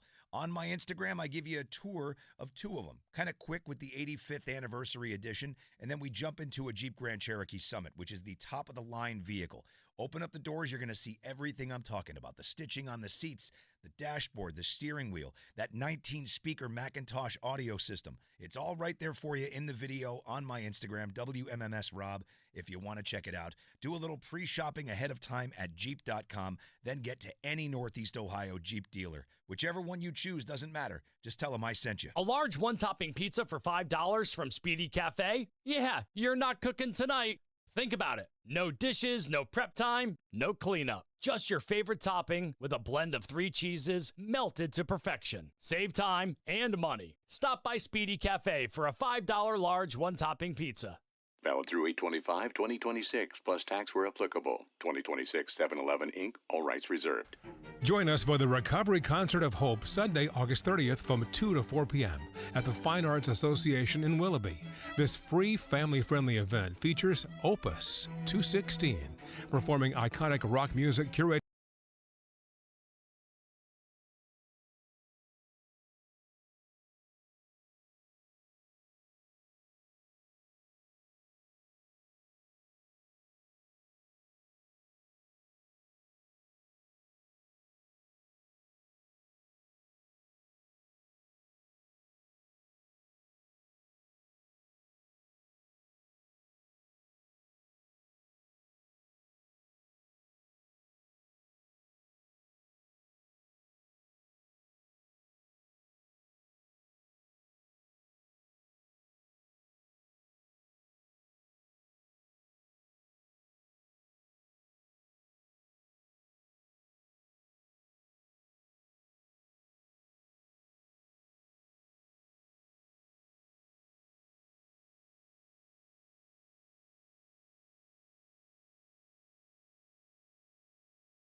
got some Brian for you in a bit. Nice. If you're okay with that. Yeah, always. He's been on one all weekend. A lot of calls? Whew. Yep. 216-578-1007. You want to join us live for anything. Or 800-348-1007. Guardians, again, have a wobbly weekend here at home against the San Diego Padres. They end up taking 1 of 3 there. They got the win on Saturday, but shut out yesterday in the last of the series. They're 5-0, so they will take tonight off, and then they're still here at home. They start up against the Giants of San Francisco tomorrow night, and then Wednesday, Thursday, before they hit the road, head out west, play the Rockies, play the Angels West Coast, come home, host the Royals, as we inch ever closer to the end of the regular season. That'll be the end of next month. They will play the White Sox, my Chicago White Sox, Rob, one more time mid-September. How about that Josh Baez? If you are a St. Louis Cardinals fan, you know, I was on in St. Louis for a few years, and so I would have to talk about the Cardinals a lot. But you had to do like in the slang way, you know? The Birds are in town tonight. Oh, yeah. The Birds. And this guy, Josh Baez, who accidentally, if you want to go down the data points here, accidentally got another guy into the Baseball Hall of Fame. You know who Blaze Jordan is? Blaze Jordan is another guy on the team. He's a rookie. These guys are both rookies. And the Cardinals were playing the Cubs at Wrigley Field. And this guy, Josh Baez, instantly goes into the history books because he got home runs his first 3 at-bats. Or is it at-bat? At-bats, like attorneys general? You know how people will argue over, they don't like the phrase RBIs because it stands for runs batted in? So would it it'd be RBI? Couldn't even make my brain work for that. RSBI. Yeah, now that obviously, if you're talking about acronyms, that is a non-starter. But your purists will get upset. I don't want to be that guy, but, you know. Cards beat the Cubs 8-4 at Wrigley Field. This guy's a 23-year-old rookie. And again, this isn't out of nowhere. The reason they got this guy is because he's a monster. It just so happened that he got into the record books, and now the cleats are going to Cooperstown, except they were borrowed cleats because his cleats were dirty. So he borrowed them from Blaze Jordan, whose name is inside the cleats. But the cleats now are going to Cooperstown, and so they're both going to be in there. Josh Baez made history literally in somebody else's shoes. But he got 3 homers in his Major League Baseball debut. The first player ever in Major League Baseball history to hit 3 home runs in his Major League debut. And when he got to Wrigley Field, one of his teammates said that he had really, really dirty cleats. He's like, this is your first time in the big show, and that ain't going to be good. So they started going through the clubhouse. Josh Baez wears a size 12. And they found a clean pair in Blaze Jordan's locker. Blaze Jordan wasn't there. And by the time he found out about it, Josh Baez is already wearing his cleats. And so after this showing in this game, those cleats are going into the Baseball Hall of Fame. Except Blaze Jordan's name are in because they're his cleats. Yeah, but what sucks about that is, like, these dudes are super superstitious. Like, why wouldn't you want to wear those cleats for the rest of the season? I feel like I'd rather have a pair of my cleats in Cooperstown. They can take them later. Not only that, but he didn't get them in there like Josh Baez got him in there. So it's well, that's what I mean. Like, wouldn't Josh Baez want to wear them for the rest of the year? Yeah. And then be like, all right, hey, you can have them now.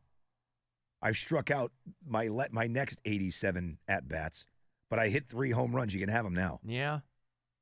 So anyway, again, Josh Baez is, you know, they grabbed this guy from AAA Memphis, and he was just hitting dingers left and right. So, but again, he goes into the record books for this move.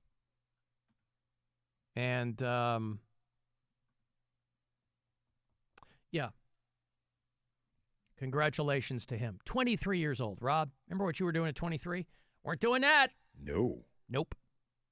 What the hell was I doing when I was 23? I was still I was probably getting fired from the Loop. I was already programming radio stations and stuff. I started at 17, so I was deep into a career already. Deep into a career. I mean, good for you. As much as you can call this a career. No, I understand. Well, we've done it for a long, long time, right? Yeah. Yeah, 17 years old, this guy. Good for you. Yeah. Daddy said he was too young, but he's old enough for that radio station. 5 years in. I was already... Wait, what? You were 5 years in at 17? At 23. Oh, 23. Yeah, like you got going to 12? Man, I'm a huge loser. How about that? Alan, the R already stands for runs. It's RBI. Oh, okay, good. That'd be 6 years, wouldn't it? Yeah. Huh? That'd be 6 years. I was 6 years in. Yeah, if you were 17 and you got to 23, that'd be 6 years, all right, Rob. All right, I got there 6 on my or 7 own. years, 6, I understand. 7. Yes. Daddy says she's too young, but she's old enough for me. Must be fun when you feel a little icky playing your biggest hit. I would imagine. Yeah. So, anyway, Guardians. Back on the field tomorrow night at Progressive Field. And they are, they're getting a little wobbly towards the end of the season. Chase DeLauder's out. I was watching my Chicago Bears play the Cleveland Browns, Rob. That was fun. Yeah, that worked out well. Looked great. Yeah. Well, and everybody goes, many other... it's preseason. Yes, it is. It's preseason, but the Bears did have the biggest preseason win. Yeah, how many other teams could say that all three of their quarterbacks turned the ball over in biblical fashion? Well, listen, this is where figure out. This is where you figure out who's got the juice. Is it though? Is it though? Bears did have the most dominant victory of any team in first week of preseason, 34-10 over the Cleveland Browns. Now, what are you going to do? Listen, both teams are kind of running parallel lines here. Both of them are, the Browns are moving out to Brook Park. They don't know where the hell the Bears are going to be. They're going to be in Indiana, if they're going to be out in the suburbs, whatever. But a handful of rookies look pretty good. But listen, the Browns, they've got a lot of work to do. We knew this. A lot of work to do. And it all starts with that quarterback position. I can't believe that they're going into another season like this. Again, I'm not even the world's largest Browns fan. Well, no, you're down 50 pounds. Well, I mean, I root for the team because I live here, but I really don't care. Understand? Right? Yeah, understood. But it is amazing to me, and this is my 4th year here, and nothing has changed. They find new ways to piss their fans off all the time. And in the midst of all that, they're like, hey, let's build a new stadium. They'll support that. It's wild to me. Well, professional sports are not for the fans. Well, I think a lot of people have obviously come to that conclusion. Maybe it's taken them a little bit longer here, but it hasn't been for I don't know that it was ever for the fans. It's completely voluntary. The thought has always been, well, then don't come see us. Don't buy tickets. Well, they don't want to say that, especially when they're building a new house. Well, I understand, but we're paying for that either way. Sure. Yeah. I'm paying for it, and I haven't been to a game. The Foo Fighters show was the first time I'd been inside Brown Stadium in almost a decade. So I'm still paying for the new stadium, whether I buy a ticket or not. Right. That's the fun of it. They got some kid from Medina on the Steelers. They're loving that kid. Yeah, Drew Aller. Yeah, he went to loving this Medina dude. High. Yeah. That was the year before we got here. And it was like everybody was talking about how cool it was. Like the people from Penn State were flying in helicopters and landing in the field next to, it was a thing. It was a show. It was to see a kid go to a D1 school like that and to get courted the way that he did. There's been all these people posting about it. You said D. We're talking about, Jess? D. Fence. She doesn't. Defense. Yes. Right. You got it. D. Snuts. Right. Right. Snuts. Yeah. Well, they're talking about Baker Mayfield going to the Steelers, too. I saw Maybe that. a big F you to the Browns, I guess. Because Aaron Rodgers, he's done. Well, yeah, I mean, After he'll be all right. They'll have him for one more season, and Yeah. then they'll throw Baker Mayfield to the Steelers. And Yeah, and he'll be Baker's okay. definitely, I mean, the writing's there that he's gone after this year. So that's, I mean, it would be a good home for him, I suppose. They've also, everybody's been talking about the 2027 draft and how it's the best quarterback class and blah, blah, blah, blah. So that's what the Browns are playing for, is drafting a quarterback. And then they throw this bring How Baker many more back goddamn thing. quarterbacks. Are they gonna- Well, because everybody's going to get shipped out. Yeah. Obviously they're not going to re-sign Deshaun Watson, right? The guy would have to win a Super Bowl for anybody in Cleveland to say, yeah, let's sign this guy up for another bunch of years. He's already stuck it in him how many times, right? Like they're done with Deshaun Watson. So now they're going to move on. And you're not, like, Shedeur Sanders or Dylan Gabriel aren't going to be the future of the franchise. So they're going to have to do something. And the draft is what they were talking about. But the Baker rumors have been swirling that he would come back here and be the great white hope. And I'm not sure that that's in the cards for Cleveland or for him. I do like all the articles being written over the existential crisis that is the Super Bowl landing on Valentine's Day. Yeah, I saw that. Golly, I wonder which way football fans will go. Well, listen, it's the plenty of female football fans, but obviously the stereotype is that, guys are going to be like, well, honey, let's do something on the 13th. And that's what it'll be. There are plenty of women who do not care about Valentine's Day. But that Saturday night will see a massive influx. Oh, yeah. Like it'll be larger than any years prior. Yeah. But people are still going to watch. Like, nobody cares. It's just a fake holiday. Listen, my fifth grader turns 11 on February 13th, and I've already told her, honey, you're out of luck. I will be preparing for the Super Bowl the next day. I'm sorry. Do you know how many appetizers I have to prepare? Please, appetizers, all Sorry, right? Sorry. Yeah. I mean, I missed her birthday last year because my older daughter had one of her last performances at Michigan State. And so I had to go on her birthday. She understood, of course, but didn't make me feel any better about it. That's just when it landed, was on her birthday. And this year, she's getting screwed 2 years in a row, Rob, with me preparing for the Super Bowl. These wings aren't going to prepare themselves, sweetheart. Come on, they're boneless. Yeah, look at all the work I have to do. These things don't cut themselves, honey. These are glorified tenders. Yeah. Okay. Brian, I did promise you some Brian. Rob, what a treat for you. He is really having some fun with your favorite band of all time. Zepp? I thought Chumbawamba was your favorite band of all time. I told you that in secret. I have really been misled. I really, really thought you'd keep that to yourself. That was... Now, he jumbles up the lyrics here, but you get the gist. Wee little baby, I don't know where you've been.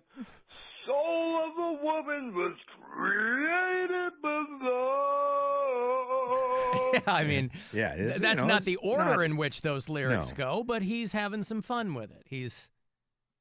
And I can't think that it's coincidental that he offered up some Led Zeppelin knowing what a massive fan you are. We just had our friend Billy Gardell in here on Friday. I heard from a lot of people how much fun they had at his shows over the weekend. And I always love seeing him, but I did mention when he was in here, his birthday is Thursday. He mentioned that he shares it with Robert Plant. Yep. Your boy R. Plant, who you've met. I have, yeah. Robert Plant's going to be 78 on Thursday. And so I have to think that maybe this is all not a coincidence that Brian's dropping this on you. Wee little baby, I don't know where you've been. Soul of a woman was created below. Yeah. Again, that's not the order of those lyrics, but it's... People know the song. Robert Plant's voice, unmistakable. Is this on 2? What is Dazed and Confused on? Dazed and Confused? Yeah, I think it is on 2, isn't it?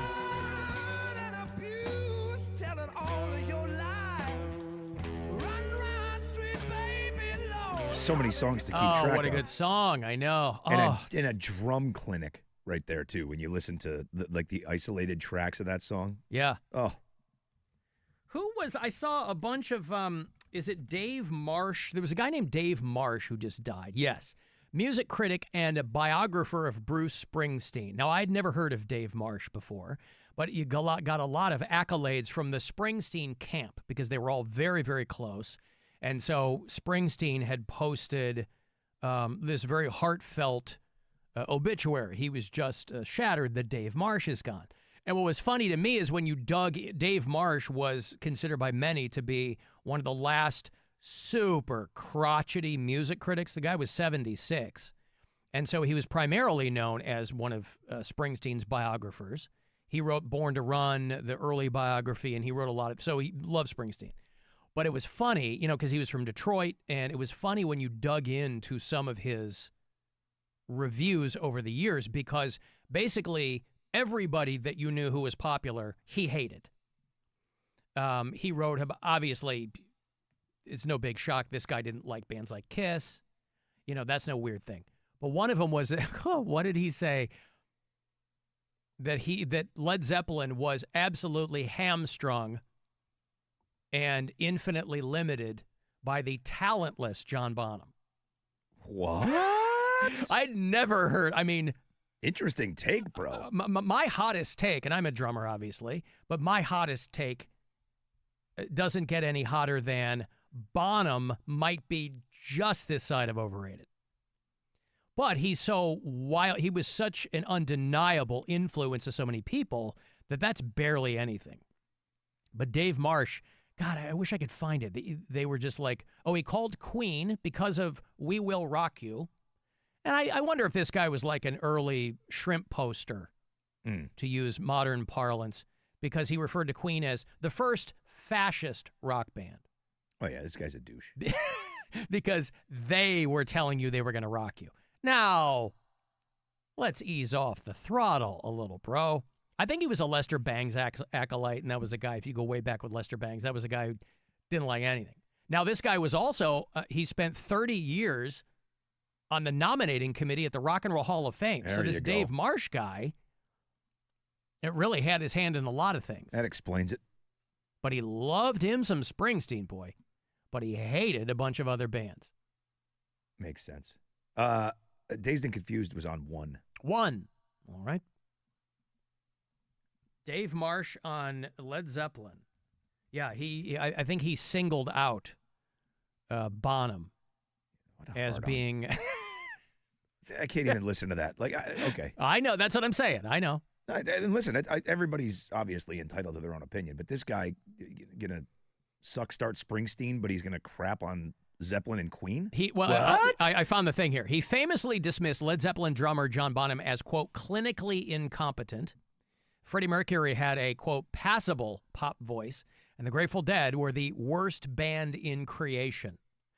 Now, listen, there are going to be people who will probably agree with, if not one, all of those. But, he's from Detroit, so obviously loves Iggy Pop.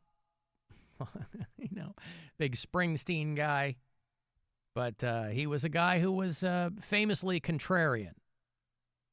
I think contrarian. And he was at Rolling Stone for a long time, too, so Jan Wenner puts him on the board for the Rock and Roll Hall of Fame. Contrarian to be contrarian. The guy's just saying stuff to piss people off. The same reason the Rolling Stone releases those top 100 best guitarists, drummers, bassists, all that crap ever, and then puts it in this ridiculous reverse order that everybody gets pissed off about because everybody talks about it. Otherwise, no one's talking about Rolling Stone and haven't since they stopped printing the magazines. Yeah. He's a douchebag. Surprised this guy wasn't working for Pitchfork. Whew. Hey, want to join us in about a week or so? Captain Fun's Floating Fandango. We go back out in the Good Time 3. Something to look forward to every summer. Caller 10. You're going to join us. You and a pal. 216-578-1007 or 800-348-1007. I have passes for you all this week. I'm doing a ticket stop on Thursday.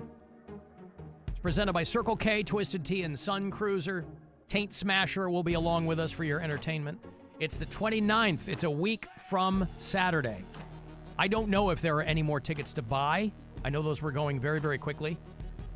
But you can find out if you go to WMMS.com. Those are $20 a pop. If there are any remaining, otherwise, you'd have to win them from us. And you can do that right now. Caller 10.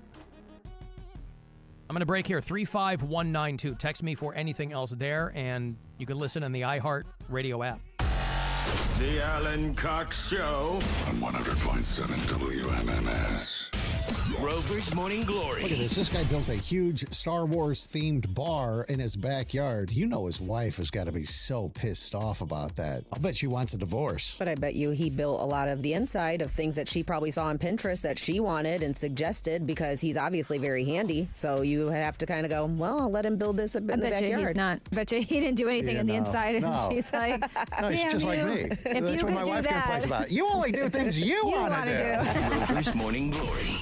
Weekdays on 100.7 WMMS and 24/7 on our free iHeartRadio app. GreatAir.com. It's Alan talking to Rich Claiborne from the Claiborne Auto Stores. Rich, the Ford F-Series is still America's best-selling truck. That's right, Alan. Save big on every new Ford truck during the Ford Summer Sales Event. So give me an example. Through August 31st, 2026 F-150 Super Crew 4x4. Leased for only $499 a month, 36 months, only $499 due at signing, no security deposit. Simple and straightforward. Experience the difference at Claiborne. This is the story of the one who keeps multiple buildings running smoothly day after day. Plumbing that flows, HVAC that hums, cleaning supplies that keep surfaces sparkling.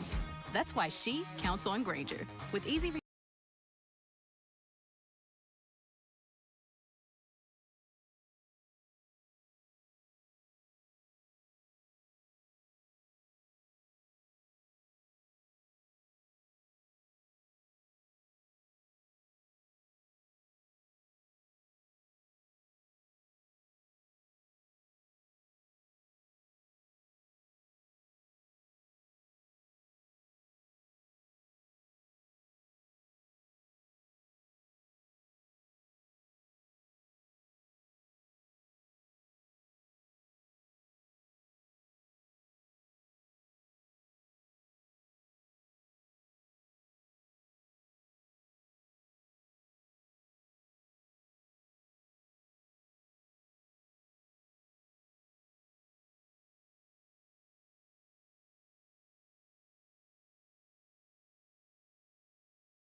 Nominate a teacher now at iHeartRadio.com/teachers.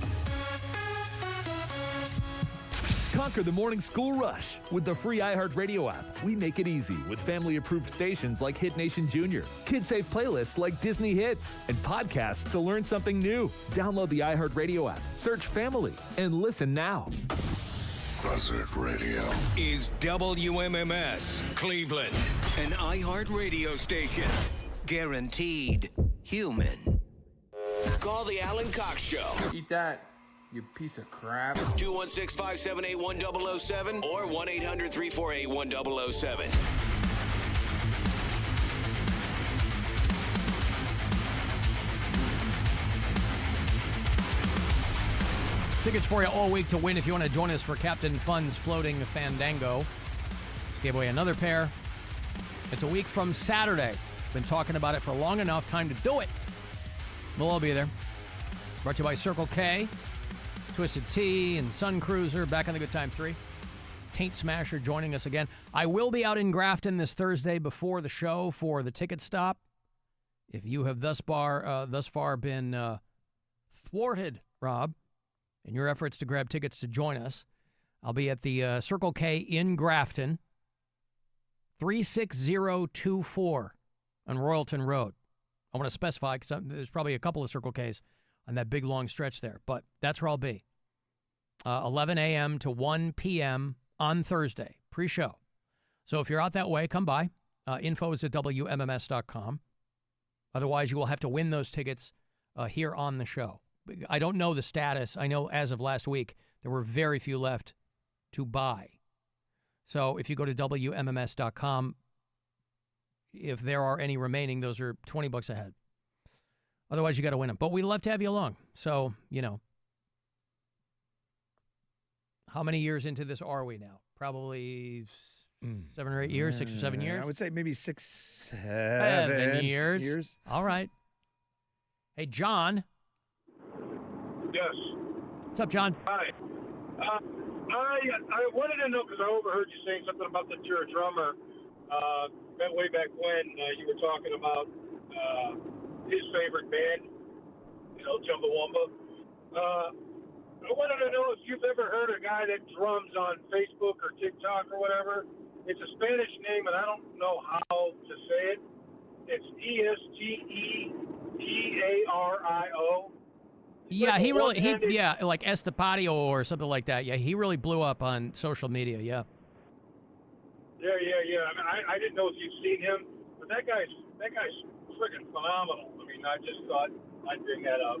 That's all. Yeah, no, there's a ton of drummers, a ton of kids, and a ton of dudes on social media that are out there gospel chopping and doing these amazing fills, and it's great for social media and very, very talented people. It doesn't work in a band situation. It's great for showing off and kind of getting a social media following. By the way, if you find that guy's band, he's not playing like that because that doesn't work in a band situation. His band sounds like 1,000 other bands. So that's where you kind of go crazy on social media. Yeah, it's fun to watch. I mean, it's, there's not a lot of... There's not a lot of practical application to that unless you're trying to get endorsements and a lot of people are, so. Yeah, there's a lot of comments, like one guy said that put another stick in his other hand and he's just like any other drummer. Well, again, you still have to have those skills. I mean, that's not easy to do, you know what I mean? It's not, but it depends on what you're trying to do. There's a ton of people with those kinds of accounts that are posting a lot of very fun to watch content. But yeah, if you were to go see them in a live situation, I mean, other than if they throw the guy a solo. I should a friend of mine. He's a drummer, and he really wasn't all that fascinated. He goes, "Yeah, the tricks are cool, but yeah, he was basically saying the same thing he did." It's fun to watch. I mean, Okay, thank you, John. Yeah, he can play anything. Estepario is what he's talking about. Estepario, yeah. He can play anything, but to your point, you can't just that works not when you're trying in a band environment. But yeah, I watched the videos of him with his band too. Well, people will go see him so he does a 12-minute drum solo. Yeah, and there's a kid who blew up on social media too. This kid Grayson Accruitment, who's unbelievable. He really he built his following on like old school drumming, right? Like he's playing old Buddy Rich tracks and stuff, and the kid's probably 20-something. But that got him gigs with bands, right? He goes out with like Suicidal Tendencies. I think he was the drummer for the Sepultura farewell tour. And so because he can do a million different things, that other guy probably can too. I don't know. But some people do parlay that into a living. There's plenty of people playing all kinds of music on social media where that turns into something. That particular guy that he's talking about there, I think he's in Brazil or something. Very fun to watch. Oh, amazing to watch. Yeah. But if you ever come across, he's like, oh, check out my band. And then you go, oh, I'm interested to see what they do. It's him playing, 4 on the floor. You're gonna be playing Nickelback covers because you're not doing that in a band setting. But super fun to watch. And there's a lot of great drummers in bands. There's a guy named Brooks Wackerman who plays drums for Avenged Sevenfold. He's a long time, session guy and, older than the other guys in the band. But when, if you have a falling out, I think their drummer died actually some years ago, the Rev. And they had Mike Portnoy for a minute from Dream Theater, but I think a band like Avenged Sevenfold, for him, he was kind of like, this is... Not for me. It's not for me. I mean, I really want to open it up. And a guy like Brooks Wackerman is really, really entertaining in a situation like that. I get a message here on the iHeartRadio app. People who listen and can check in with that talkback button. Alan, baby. What up, Rob? What up, Rob? Jess, how you doing, girl? Hope y'all had a great weekend. Hey, man, just noticed something. If you drive from, East 37th to East 55th on Woodland, it just smells like a bag of weed, man. It's pretty cool, man. It just kind of made my afternoon a little bit better, you know what I mean? That's all. All right. Keep on smoking, baby. Smoke weed every day. I mean, that's not a new development, by the way. If you're I went to a movie last week at CIA, and so I'm driving way through the east side, and it's like most places you're driving, and it's not even limited to that anymore, right? I mean, the parking garage here. Yeah. If it's not lesbians parked next to Jess pouring Captain Morgan into each other's faces, you get a nice contact high coming into work. Don't you just assume everywhere downtown smells like weed now? Don't you just assume that smell follows cotton balls around anyway? Even if you're not... That's not cotton balls. Oh, it's not? Mm-mm. I thought that was. Nope. Who's that? That's Alex. Alex, okay. Oh, yeah. Keep on smoking. That was cotton balls. No. Huh? So don't you think that smell just follows Alex around everywhere he goes? That's Smoke weed every day. You what? That's what I was going to say, yeah. Well, yeah, that's why he he's naturally smells like that. Excited for it. Well, apparently not to the point where he's nose blind to it because he smells it over there. Yeah, I mean, if you're over there on Woodland, but again, anywhere over there, even downtown, everywhere smells like weed. To varying degrees. And not everybody's happy with that, and I fully understand that too. Be careful what you ask for. The legal weed advocates, by the way, are kind of like the dog that caught the car. Because then you're going to have okay, you got what you wanted. But then you're going to have, people in public spaces complaining about it. You're going to have establishments that don't want anything like that near them. Yeah, it's everywhere. It's constant. I take a little walk around the block every once in a while before the show. It's just people just sitting right there smoking. No I big love deal. it. I take a deep breath, Rob. I fill my lungs. I exhale fully to deflate my lungs. And then I will, Thought you were working on some Cypress Hill lyrics there for a Keep second. on smoking, baby. Exhale. Just got out in the mail. No, that's no joke, man. 55th and Woodlow, what he's talking about. Because every so often I'll dip into Hanini subs. Because I get the munchies. Just from walking around, Rob. Makes sense. Over there. Yeah. Hells yeah. It's driving the restaurant economy. I mean, let's do it.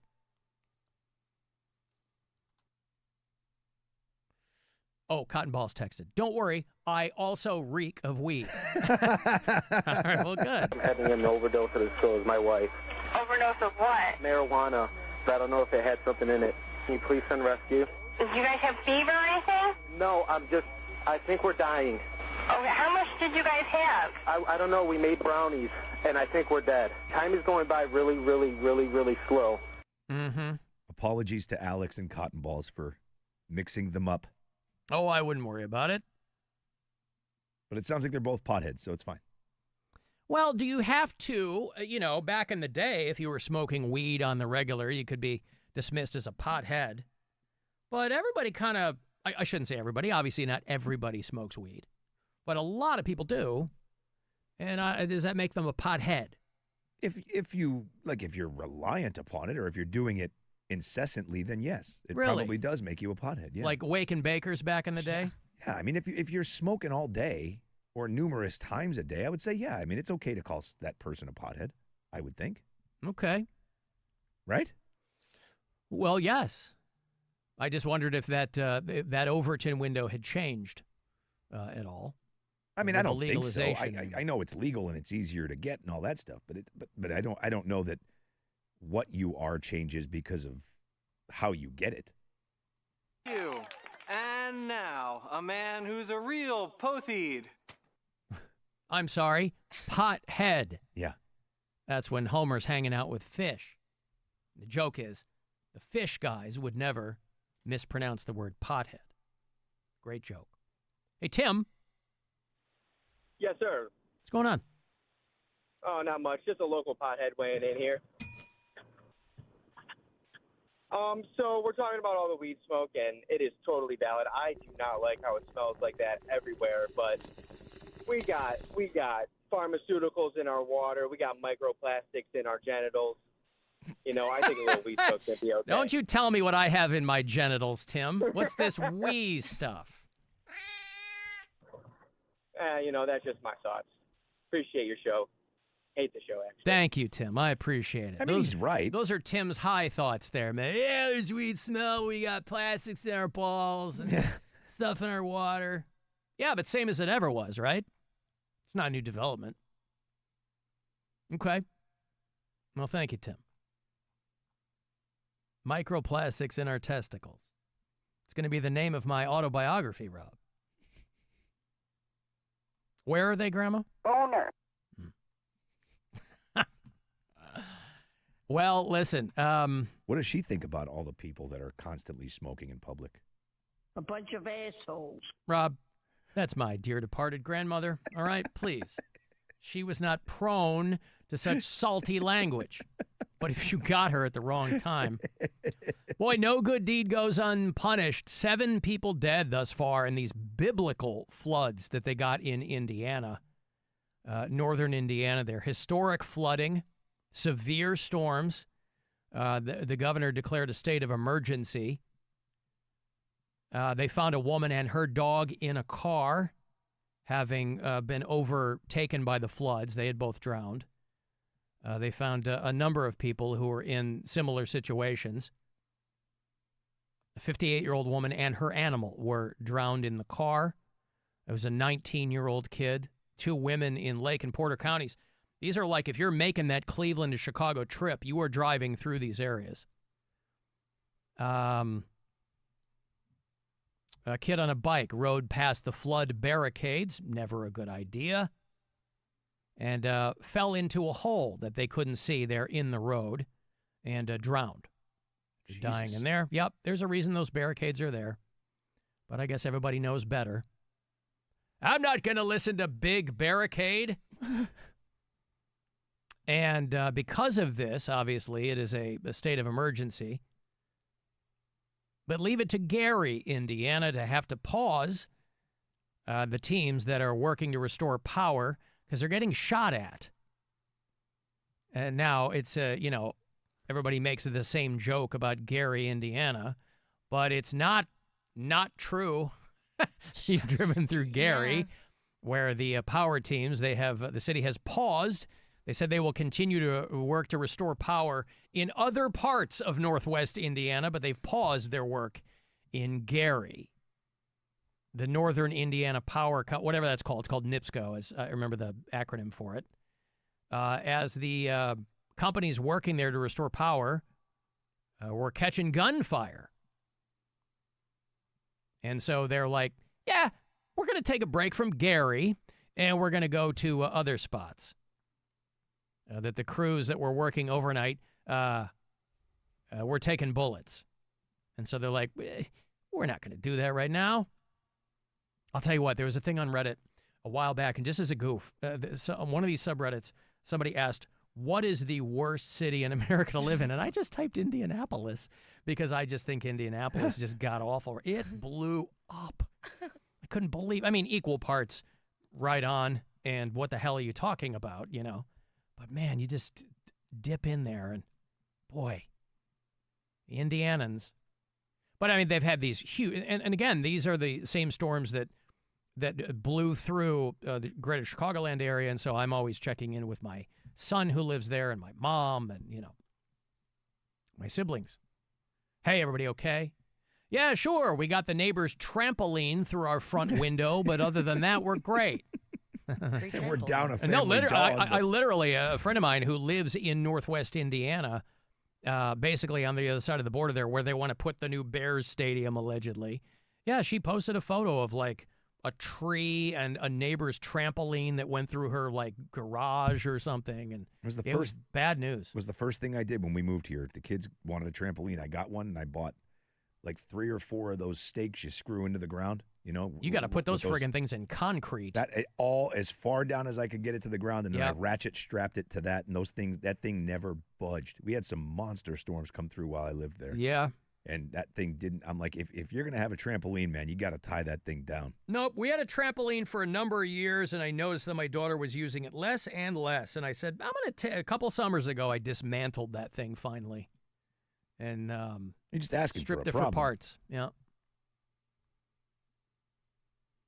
Alan, I don't mind the smell of weed downtown, but I'm sick of the smell of big barricades all over the city. Yeah, well, listen. Again, that's another thing. Be careful what you wish for. It was like, when did they fix the roads? And that's nonstop construction. That's what it is. But the gunfire there in Gary is causing those power company crews to stop. And the mayor likes to get on there. Eddie Melton is the mayor of Gary, and he likes to get on there and be like, hey, we got record low crime rates this year. It's like, yeah, for Gary, Indiana, record low. Across the board, nationwide, irrespective of what Newsmax and Fox News are telling you, crime rates are way, way down across the country. Gary is no different by single digits, but still, it's the little wins that you've got to take. And maybe this is just a misunderstanding, Rob. Maybe this was celebratory gunfire. Maybe they just heard things pop off and they assumed they were like, oh, they're aiming at us. Yeah, just randomly. No, it could have been like, when the Phillies win or something, A birthday party. Yep. Celebrating something. It's hey, did you guys hear Bob got engaged? Yeah. Congratulations. Woo! Yeah. Gary, Afghanistan. Shades of difference, right? Just firing into the air. Equal amounts of AK-47s randomly on the street. Yep. Listen, if you're going to pull through Gary, you keep your head on a swivel. It's no joke. Oh, yeah. I don't think I realized it was that bad. It's scary there. It's scary, Gary. But also, it is, the hype is real, but also, like, there's just fewer and fewer people there. There is nothing there, and it's burned out houses, and people still living there, and it's, Yeah, I got stuck there before. You don't want to get stuck there. You don't want to be there checking out the Michael Jackson childhood home at 1:30 a.m. because GPS told you, hey, want to avoid... That's exactly what I did. Want to avoid traffic on the Chicago Skyway? Oh, my God. Just go through Gary. It's like... Yeah, if you want to do that, get off the highway and drive through the back streets of Gary. Depends on how much time you want to save. I said it was going to save me 20 minutes, and then I got rear-ended, and I got stuck in Gary. It was horrible.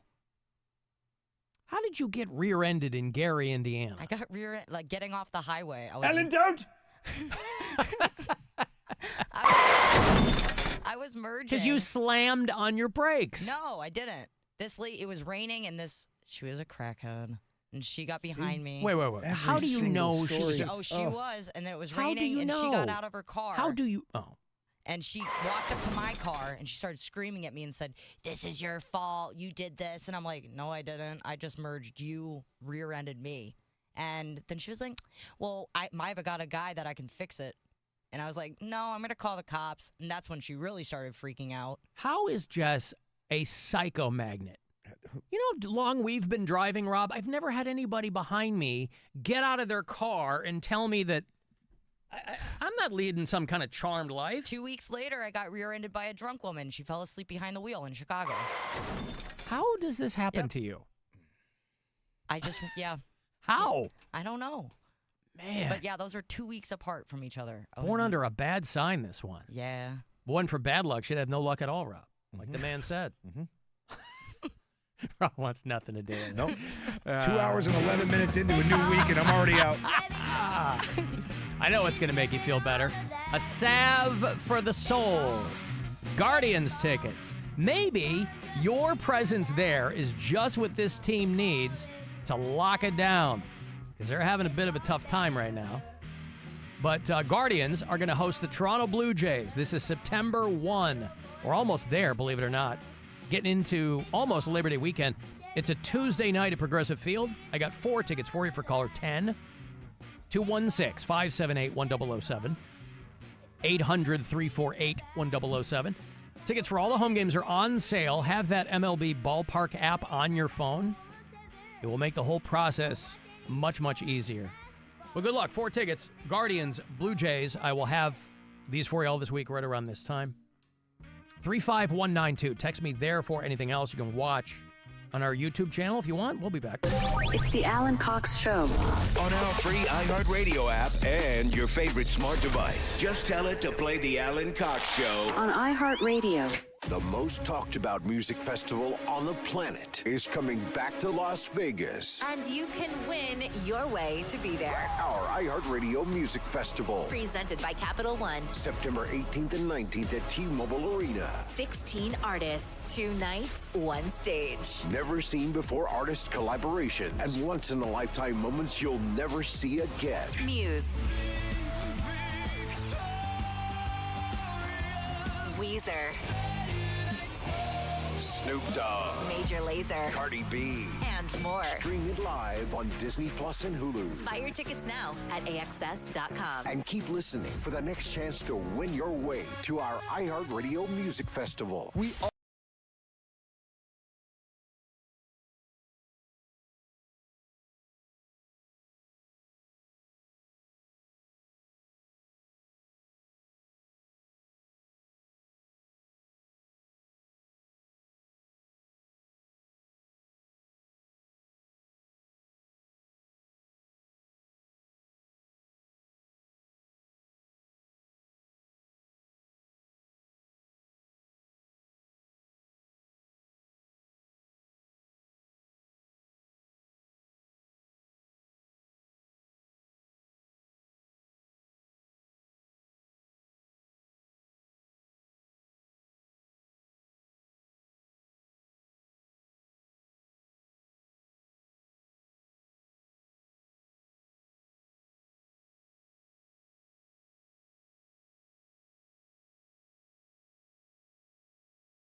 From the Elk and Elk Traffic Center, if your Social Security benefits were denied, call Elk and Elk at 1-800-ELK-OHIO. Accidents reported 90 West after Hilliard Boulevard in the construction zone, 237 near Eastland Road in Brook Park. Vehicle fire, Tiedemann Road near I-480. Crash cleared 71 South after 480. Incidents cleared Jennings Freeway South at Spring Hinckley. And in Lorain County, slow traffic and an earlier accident in the construction zone 90 West after Route 254. Jackie Roberts from the Total Traffic Center. This report is sponsored by Great Clips. From supply list to shoe shopping, back to school prep isn't exactly magical, but the Great Clips app kinda is. You can check in with a few taps and get great haircuts for less, just like that.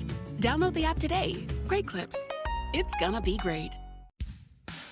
Hey, this is Hayes Davenport. And Sean Clements. We host the podcast Hollywood Handbook. Every episode, we're trying to help our guests improve their careers by mainly focusing on how they can help us improve our careers. The show's famously super accessible, so you can easily jump into any of our 650 episodes and understand what's going on. We recommend some of our recent episodes with Ben Stiller, Danny McBride, Riz Ahmed, and Mary Steenburgen. Listen to Hollywood Handbook on America's #1 podcast network, iHeart. Follow Hollywood Handbook and start listening on the free iHeartRadio app today. Remember, our devices are always listening to us. We are. So if you start to see ads for squeezy salads and wiener milk, you know who to blame. The Alan Cox Show. WMMS.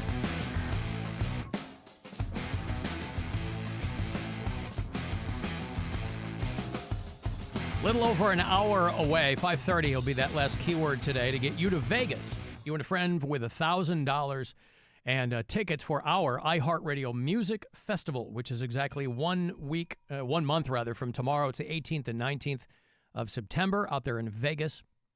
So we get you $1,000 and send you and a pal out there. So again, if you win, choose wisely. You know, it's a double-edged sword, Rob, with me not really having friends. When it comes to something like that, if I were to win something like that, I would be hard-pressed to determine who my plus one was going to be. Me, obviously. You, obviously. Duh. But a lot of people, obviously, with a normal human number of friends, then it becomes kind of a Hunger Games situation where people are, oh, you ain't take me. I don't have to concern myself with that. Then again, I'm not eligible for this. I'd end up just like inviting someone from home and be like, meet me in Vegas. That's probably how it would go. Right. Yeah. Even my brother, like it'd be fun to just say, hey, meet me. He would never do it, but why wouldn't he? He wouldn't meet you in Vegas. My brother's 7 years younger than me, and he is as fixated on working 24/7 as I was when I was 7 years younger than I am now. Okay. So that's all he does. So, Gotcha. it's like when we're on vacation, we go to my mom's for Christmas or whatever. He'll just be on his computer the entire time. I mean, he's still into his 40s. He just turned 40. Is he a married guy with kids? He is, yeah. Two like me, 2 girls. So, okay. So he's saving. He's grinding. He put in a pool this year. Oh, I see. A big a beautiful in-ground pool. My brother's like the opposite of me when it comes to that kind of stuff. Like he's a construction work. He's a project manager for a construction company. He's an executive in the company. So he's like fixated on that stuff. He's grinding it out. Just grinding it out. All right. And that's exactly what I did. I mean, from 20 to my early 40s, that's all I cared about. That's all I did was work. When I was a regional, all I did was travel. I was on the road. I missed so much stuff. And now I'm like, I look back at all of it and I'm like, man, I did that wrong. Like I feel like I should have just, because now I'm doing what I like. Like this is fun. I like this. But we were for a long time also in a business that showed us appreciable returns. Yeah. And that's probably the business that your brother's in. So for sure. There's a payoff to that grinding. But who knows? You'd call him and go, hey, you can bring your laptop to Vegas, bro. And he'd go, yeah, dude, I got meetings. I know. I understand. This like they can't get through a day without me. And I'm like, yeah, but they can, right? Like that was the most liberating thing for me was once I kind of figured out that I didn't matter to anybody that's above me in this company.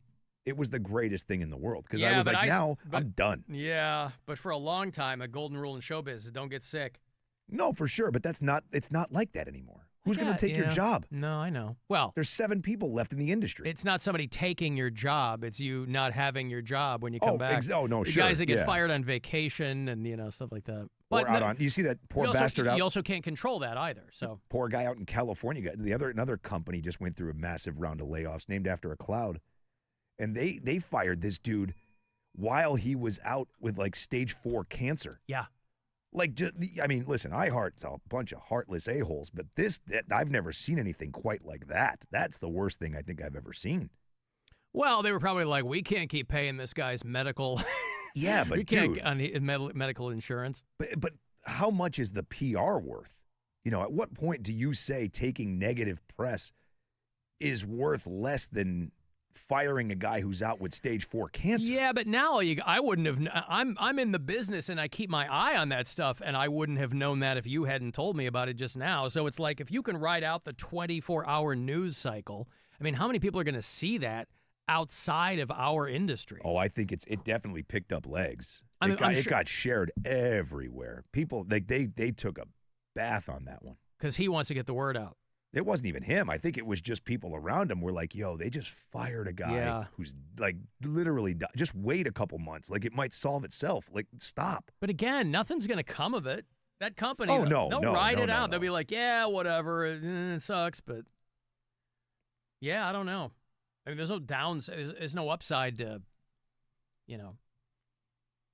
used to be there's no such thing as bad press. Yeah, but that's people are talking about. It's not true anymore, obviously, but I don't know. That's one you wait out. You know what I mean? You got to fire somebody on their honeymoon. Okay, fine. Bad timing, sure. You're not firing a dude that's like literally knocking on death's door. How do you? Well, it's the old joke about like you get a terminal illness and then you keep living. Kevin Nealon does his whole hunk when he was here last time. I love Kevin Nealon. I went to see him when he was here at Hilarities last time. It is a lot of material that he's been doing. It's not a whole new hour. And so some of it you see coming. A bit of it's meandering. But he's so funny organically, you don't care, right? He'll make it all work. But he's in his early 70s, and he's still out and loves working, and and he's just a funny guy. But he does this hunk about a buddy of his who got a terminal illness, and he just kept on living. And there's a payoff at the end, obviously, because he's a great joke writer. But how long do you wait that guy out if you're that company? Every company has got one or two of those, irrespective of what the industry is. Obviously, that's the one that we're in, and so we're the most sensitive to it. Every company's got stuff like that. Hey, they fired a guy who had terminal cancer. They called a guy on his honeymoon and said, you're done. Okay, fine. That sucks. Absolutely. Yes. I think when is it okay to fire that guy? When you're like, is he gonna make it? He's gonna make it? Okay, now you fire him. Right? But while you don't know, while that dude's hooked up to chemo pumps every day, that's probably not the time to do it. Yeah, but wouldn't they kind of the soft landing and be like, we'll take care of your medical for 6 months, or I don't know. No, I mean, you know how that goes, man. You get a okay, you got 6 months of severance. Yeah. And you get Cobra. Good luck. Right. Like there's no soft landing. And I mean, listen, this guy's going to be fine because everybody around him is going to start a GoFundMe and they'll make tons and tons of dough and he'll be fine. But it's the image. It's for me, it was liberating knowing that nobody above me cared because I kind of just started doing what I wanted to do and I was able to sort of like enjoy my job. Oh, I see what you mean. I see. But that's different than this particular situation. Yeah.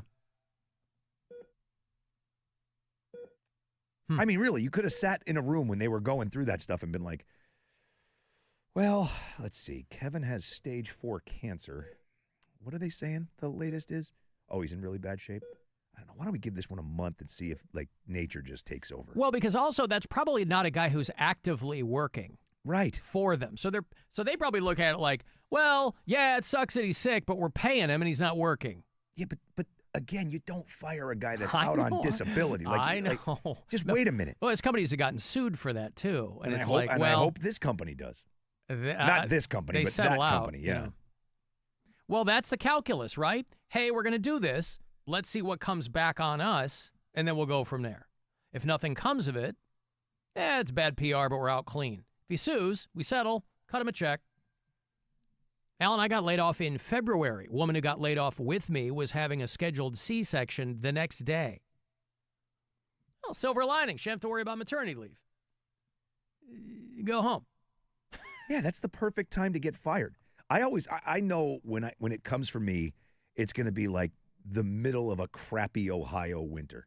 Like if I get fired, I want my severance to start in like May. So you can so ride I can out just the summer. roll through Have a good summer. enjoy everything, and then go back to work in a year, 9 months, whatever I do. But like I know it. It's going to end up being, January 5th. I get smoked, and I got to deal with just a dreary, cold winter.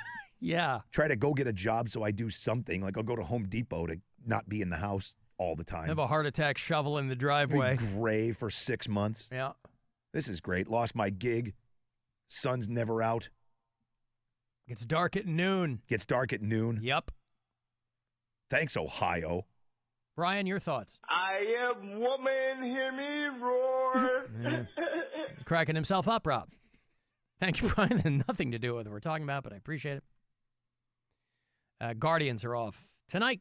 Had a wobbly weekend against the Padres here at home. They stick around, though, to start up against the Giants tomorrow night. 6:40 first pitch. We will dip out shortly after 6. Make way for your pregame coverage. Alan, congrats on the White Sox, continuing to prove everyone wrong. Did somebody send you the Pope hat? Yeah, because it is funny to me, as a fully lapsed Catholic, it is funny how malleable your religious iconography is when the Pope is from your city, right? We're going to do Pope hat night at Sox Park, which they did. No, I did not get myself one of those. I didn't. White Sox are paying homage to Pope Leo, who's a White Sox fan. Limited edition Pope hats. The big pointy thing, it's got the White Sox logo on it, the old school white sock. It's called a mitre for people who know that kind of stuff. Yeah. No, I didn't get one. I bet you one shows up here for you. I bet you somebody gets one and sends it. I have a feeling. Yeah, but also it's going to, you could just see guys out there, some nerd like me, sitting there at the park. It's called a mitre. Be like, yeah, and I might have remembered that if you weren't such a jag-off. You're going to have to wear that every day if someone sends it. I went to Brother Rice, too, you douche. I know they're called mitres. It's Pope hat night. That's how we do. Nobody calls it a mitre, you jag-off. Look at the size of that hat. Look at the size of that hat. It's all pointy. It's got the tassels at the bottom. It's sharp. Wicked sharp. You had to buy the Pope night tickets, though. Yeah.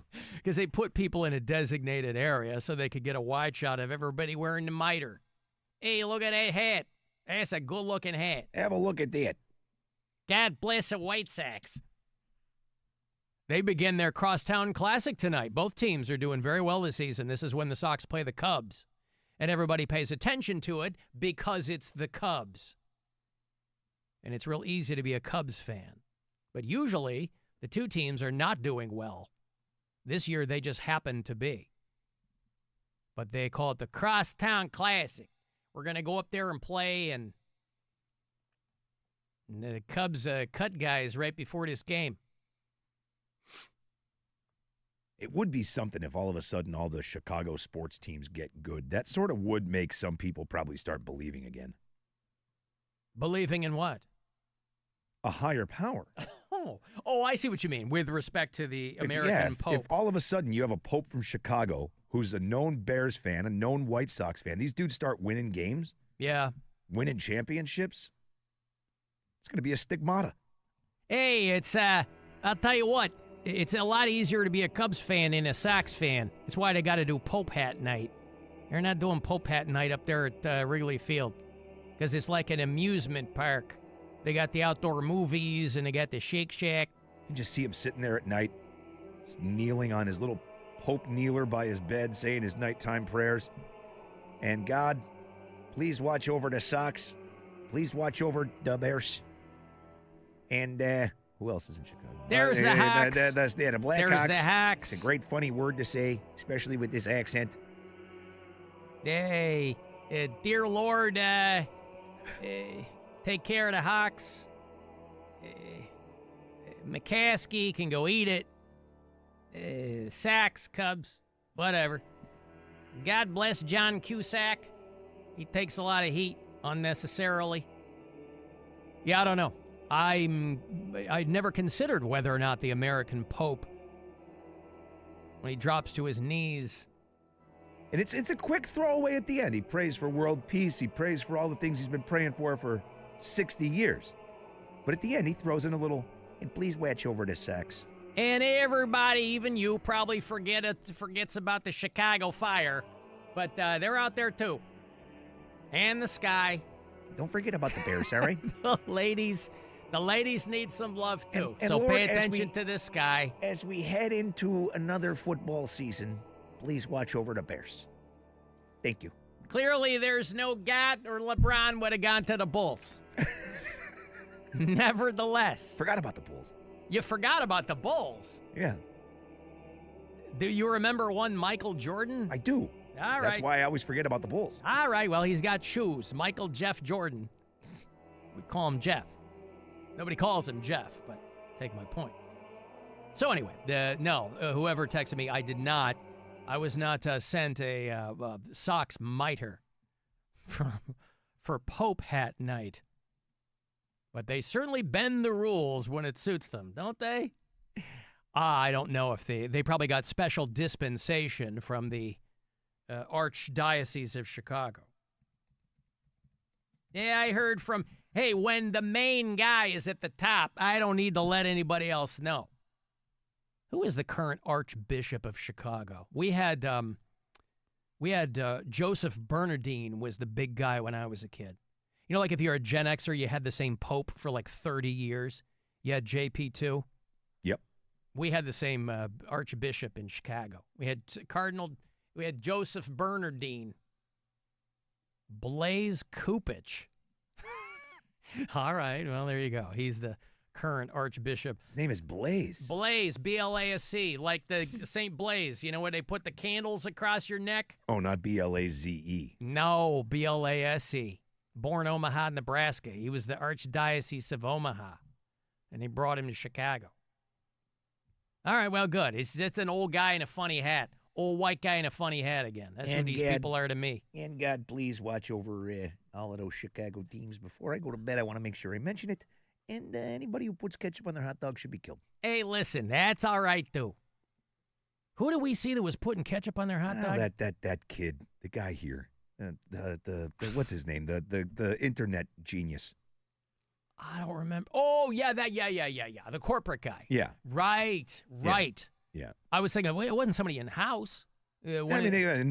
We've met him before. A visitor. But he used to work here, and now he's at the corporate level. But he posted a photo of himself eating a hot dog at the Guardians game, and it was just ketchup. Ew. And a lot of it. I was like, wow. A lot of ketchup, yeah. Well, listen, it's sugar water. People love ketchup, you know. I'm just bound, Rob, by a calling greater than that of the Heinz Corporation to withhold ketchup. Now, I have nothing against ketchup. Love it on frites. It's great on a hamburger. Great on a hamburger. If I get, my daughter goes, let's get Five Guys. I get the same thing. I get the junior burger. Yep. Ketchup, mustard, relish. Yeah, of course. That's it. Doesn't belong on a hot dog. Not on a hot dog. Because you're not 4. Okay, listen. 5:30. It's a little bit ahead, but that's if you're trying to get to Vegas, that's when you're going to hear that keyword. $1,000 goes with it. You and a pal headed out to our iHeartRadio music festival. We'll take a break and be back. The Alan Cox Show, 100.7 WMMS. Rover's Morning Glory. So Charlie took the money from the punish plate where you voted on a personalized license plate he has to drive around with. Epstein is what it says. And he paid off his house. That's worth a round of applause, right? Yeah, that's exciting. Jeffrey's not even, Jeffrey. Yeah, not even a clap. Not even a clap. Jeez. No, he's angry because he knows that's his $43,414 that Charlie used. Yikes. Could have been him. That's the home that Epstein paid, basically. That's an island, too. Yeah. It's my house. Rover's Morning Glory. Weekdays on 100.7 WMMS and 24/7 on our free iHeartRadio app. Your one stop for advertising? Call 844-844-iHeart. Hey, it's Doogie here, and as August turns to September, families are getting back into routines. School is starting, schedules are filling up, and life is going to get busy. But if alcohol or drug use is making it hard for you or someone you know to move forward, now is the time to seek help. For more than 45 years, Glen Bay has helped people begin the journey to recovery. You can overcome addiction, and Glen Bay can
becoming abnormal. 216-578-1007 or 1-800-348-1007.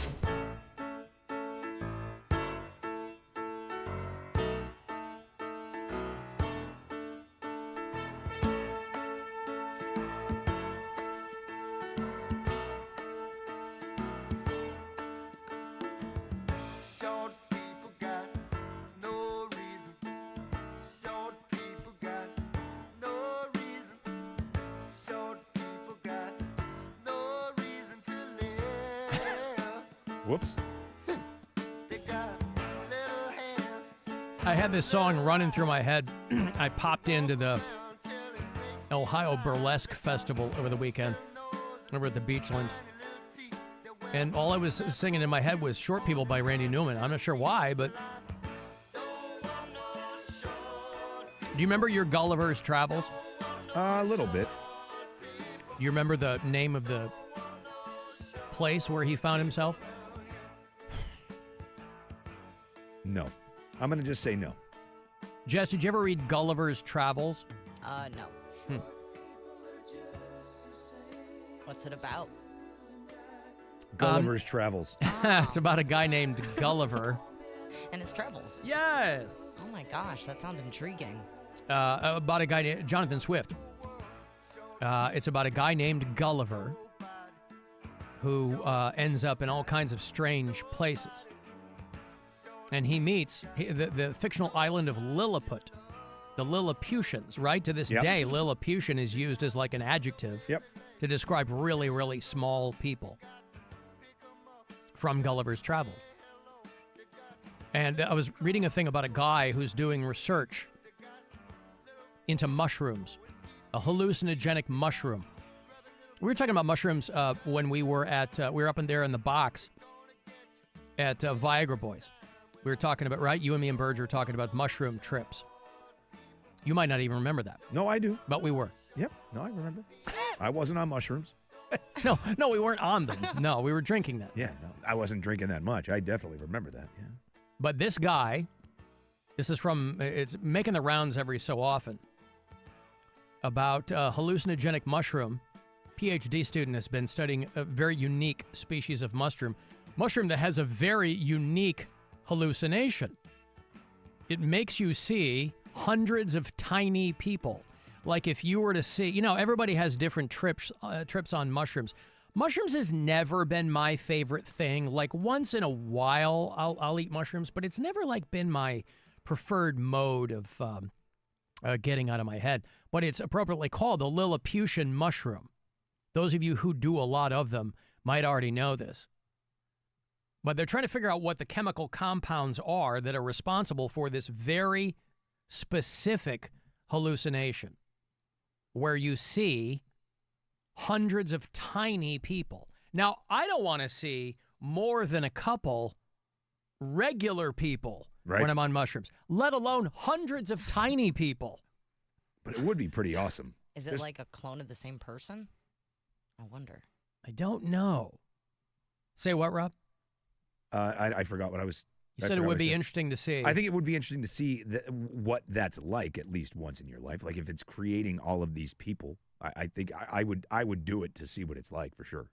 No question. No, if it's like a regular mushroom trip, but you just see little people, I would do it in a second. Also, I have to assume that this is some white PhD student just discovering this, whereas people around the world have probably, been hip to this for centuries. But I don't know, man. I've done a lot of them. I know a lot of people who do. I've never heard hey, Rob, eat this mushroom and you're going to see little people. I've never had that happen. Well, people who really love mushrooms spend a lot of time in China because China is home to like half of the world's, edible hallucinogenic mushrooms. And so this one in particular, what they refer to as Lilliputian hallucinations, a rare syndrome, the perception of hundreds of numerous little people moving around in a real-world environment. So it's not like you're sitting there and they're just sitting at your feet.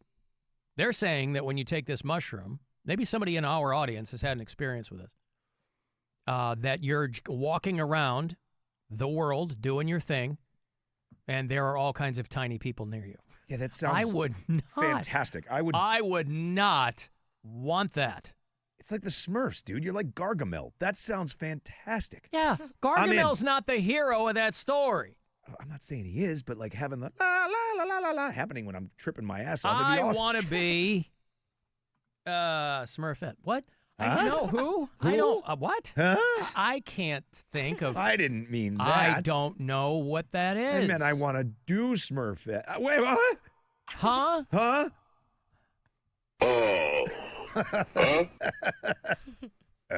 I want to use Smurf as a verb. I mean, you could do that, I guess, without you could do that without the assistance of the Lilliputian mushroom, but how about that? Yeah, I think it would be a neat experience. I'm not saying I'd want to do it a lot, but I would definitely want to see, like, that's such a specific thing to have happen while you're high. Yeah. I would definitely want to do it just to say I've done it. Not now, honey. I'm hanging with my boys. Yeah, who? Lots of them. Your testicles? No. No. I just ate some mushrooms. I'm surrounded by tiny people. I said tiny boys, Tiny not boys. gigantic boys. Those are my testicles. Yeah. How do you spell that word? Somebody said. Well, Lilliputian. Lili, I think. Lilliput in the book. Liliputian. Lilliputian, I believe. That's as good a guess as any. There you go. That's what I'm going And with. that's an educated one, so I would say you're probably correct with that. You can probably Google Lilliput or Gulliver's Travels or tiny person mushroom, and it'll show you. You wouldn't try that? Like, if you knew that was going to happen to you by taking it, you wouldn't try that? I don't know, man. I mean, it's fun from the context of if you know it's happening the whole time. Yeah. But if you get to a point where you don't know that's an effect from what you ate, if you're fully immersed, I don't know about that. See, I think that's the thing with mushrooms is you have enough consciousness to know kind of what's going on around Yeah. you. You know, especially if you're tripping with good people, having a good time, a good vibe, you're okay. Literally, if you said, Rob, eat this and you will see little people for the next 8 hours. Yeah, okay. I would. You got to try it. Yep, I would. Even if you hate it, you never want to do it again. At least you can say you did it. At least you did it. Yeah, I would do it. They could be evil little people. They couldn't be Smurfs. What if they were like, I don't know, little Satans? Little Satans. Yeah. Yeah, but they're not. They can't affect you. They're not there. You know what I mean? Like they can't exert anything on you. It's not like there's a. Well, that's what you'd be seeing. So wouldn't you be scared? Well, the devil doesn't exist, so I would not be scared of little Satans. Smurfs no, don't exist either. I didn't say they did. I just said I wanted to be Smurf. I mean, I said I wanted to. Oh, Rob, I've done it again. I've done it again. I've misspoken. That's what I get for going off book. That's what I get for deviating from our daily script on the program. Uh-huh. All right. Lilliputian, I believe, is the term. Alan, kids in my grade school would sing that Randy Newman song to me, so I'm currently having some PTSD. Well, short people? Yeah, I was short until high school. A short king? Short king. I wish there had been short kings when I was in high school. You were just short. Right. You're just going to get beat up more. Made fun of. Alan, I got fired the day after I signed a new 1-year lease on an apartment. Yeah, well. It's not great, but they don't necessarily know that either. They don't know that either, and you go to your landlord and go, hey, look, this sucks, but I just lost my gig. It's almost never that they're going to take you to court. Everybody funny. Now you funny, too. The clock on the wall said 3 o'clock. Let me go ask my old lady. He came back. I can tell. The answer was no. Everybody funny. Now you funny too. Now I'm going to want to do it. Not George Thorogoof. That's not a guy. George Thorogoof is not a real person. Maybe Everybody it is. funny. And now you funny too. About the house on blue.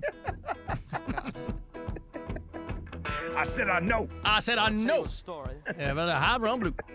about the house in blue. I come home one Friday. I said I got fired. Had to tell the landlady I done lost my job. I'm outdoors, you know, people. And out the door I went. I just signed a 1-year lease. Yeah. My boss got me fired. She wanted the front rent. She ain't going to get any back rent. I said, I know. I said, look, man.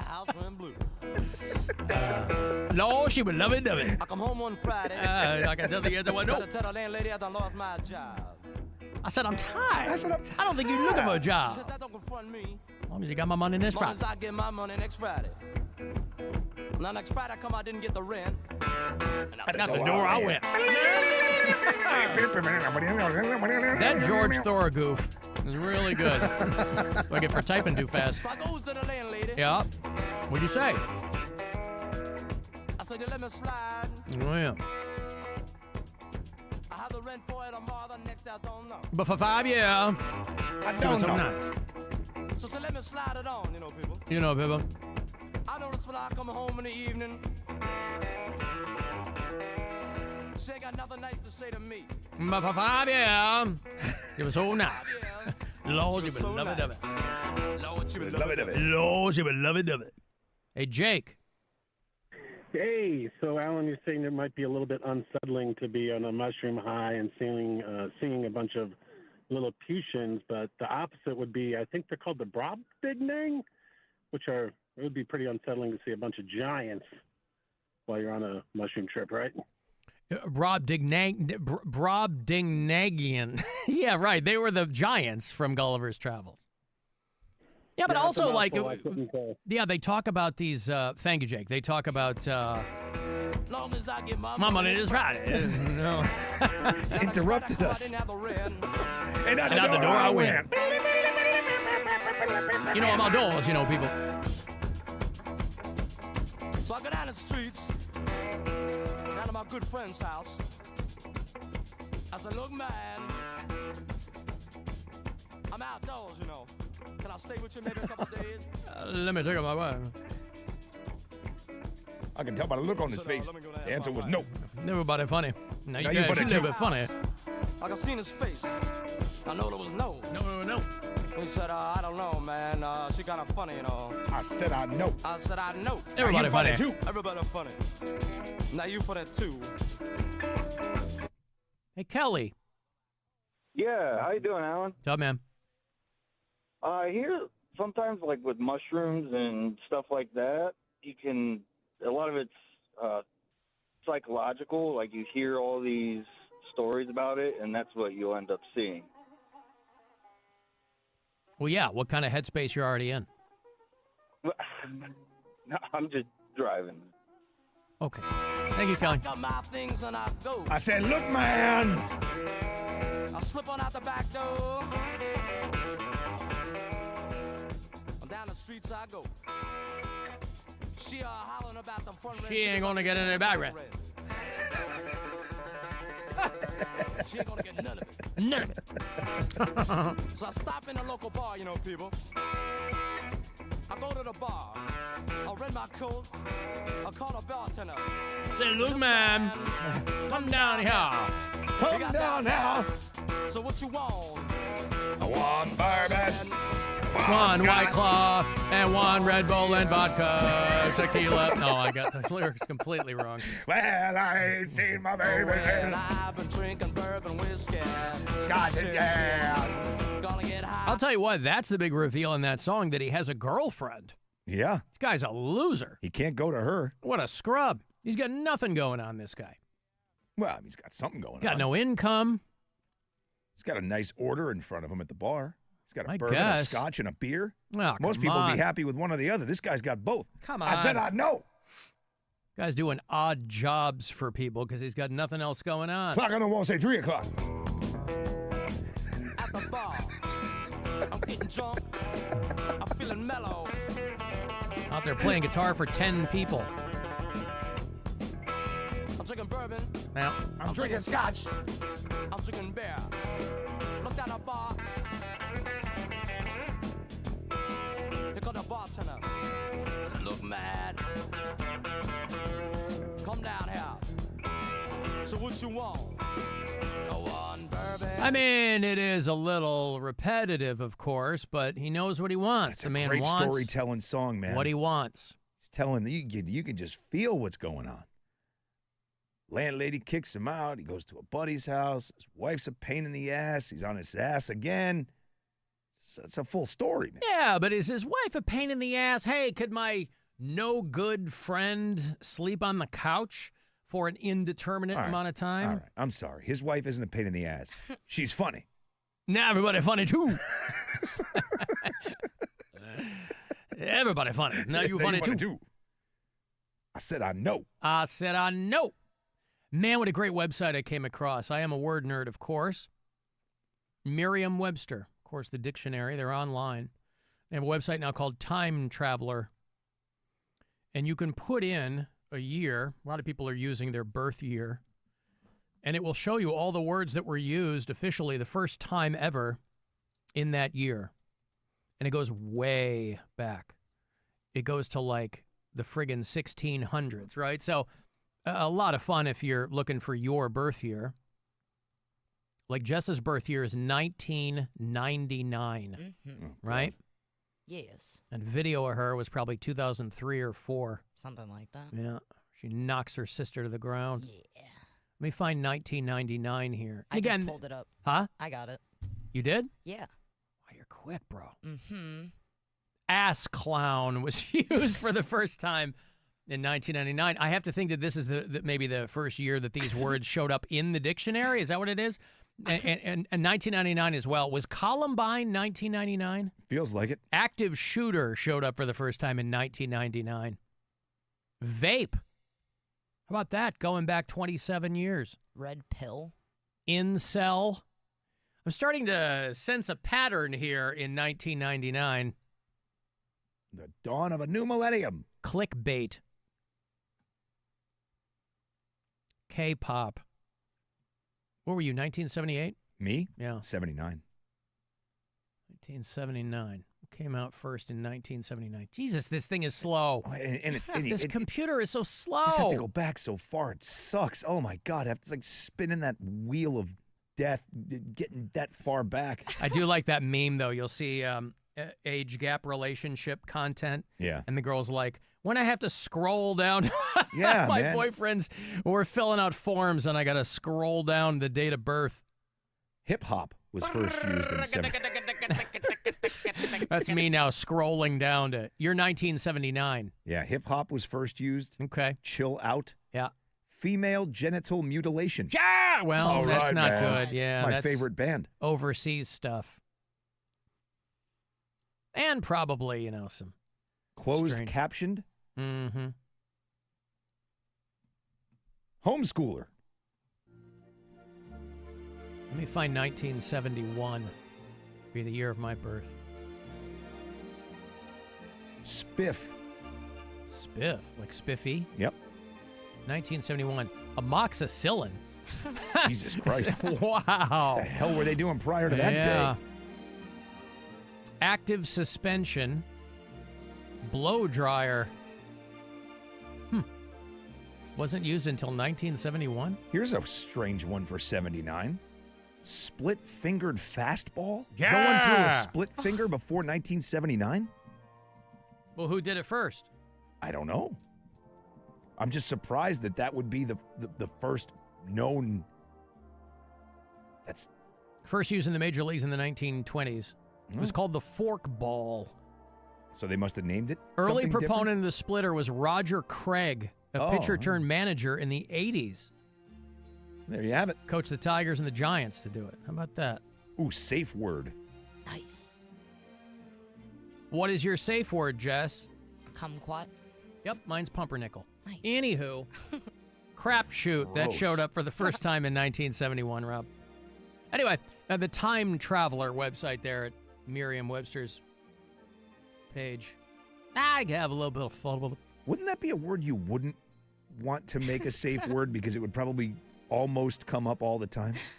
Pumpernickel? No. Kumquat. Right. Almost come up. Well, you got to wait for the whole thing. That's true. You got to Right. wait for the whole thing. The person never just had to stops use for a it. moment. Mm-hmm. You just say, what? Oh, all right. It is. She didn't That's finish why that stoplight should not be your safe word either. Same reasons.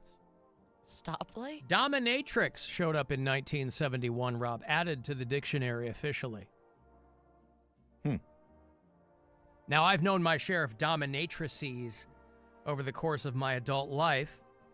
And that's an early foray into sex work for a lot of people.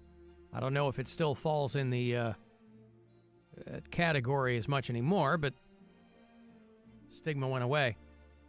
Cooking spray, cootie catcher. I read that as coochie catcher, and I really wish that I had stuck with that. You know what else showed up in 1971 officially for the first time? Cryptosporidiosis. Really? Sound familiar? Yep. Sure does. Infection or disease caused by diarrhea lettuce. Everything old, that's not what it says, but everything old is new again. How about that?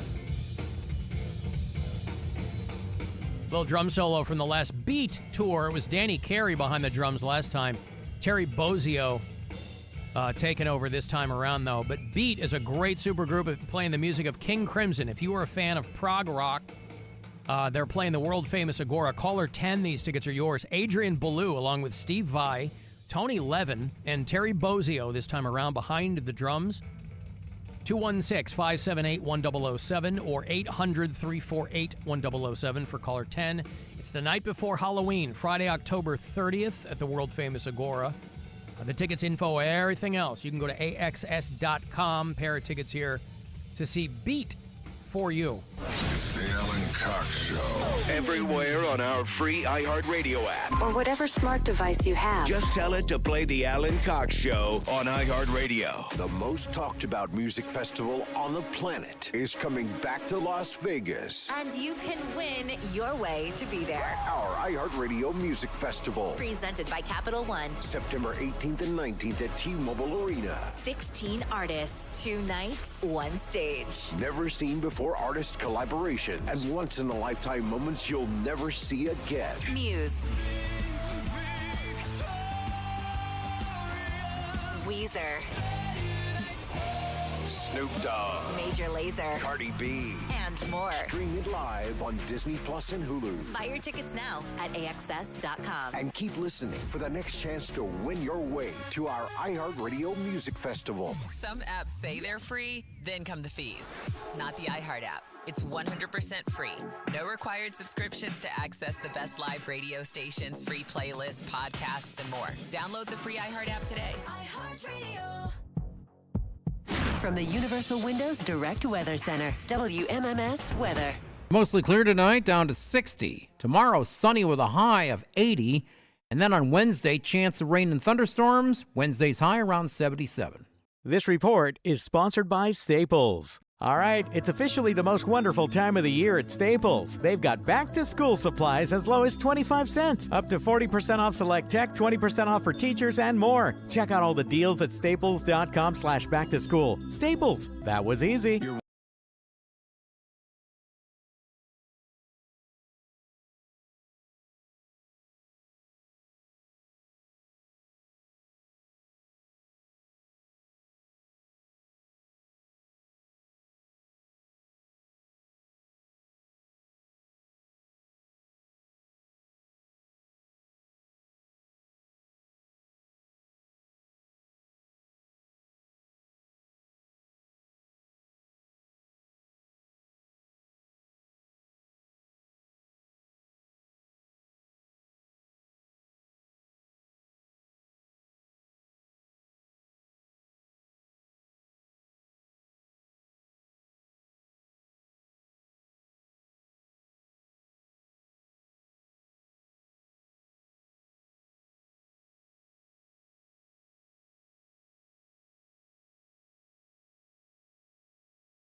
weirdos who ride shotgun with their bare feet on the dashboard. You're a weirdo, but let's do this. On 100.7. WMMS.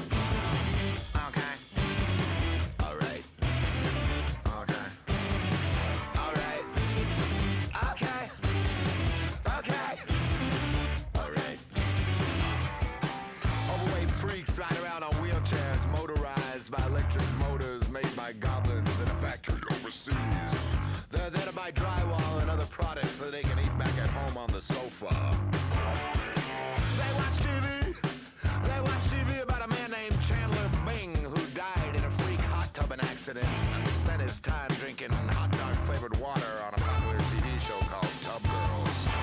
They opened with this, didn't they? They sure did. I saw the Viagra Boys. They went right into Man Made of Meat. The Agora a couple of weeks ago. I think that it should become not priority one, obviously, but I think it should remain on our radar. Just because we are never invited to the iHeartRadio Music Festival doesn't mean that we can't in some way contribute positively to the event. We should do our level best to get the Viagra Boys included on next year's lineup. Yeah. I mean, we have no pull in that situation, but although we do have a couple of people in-house here who are instrumental in all these festivals. I would just rather have them come back to Cleveland every year. And yeah, maybe they will. Who cares about that?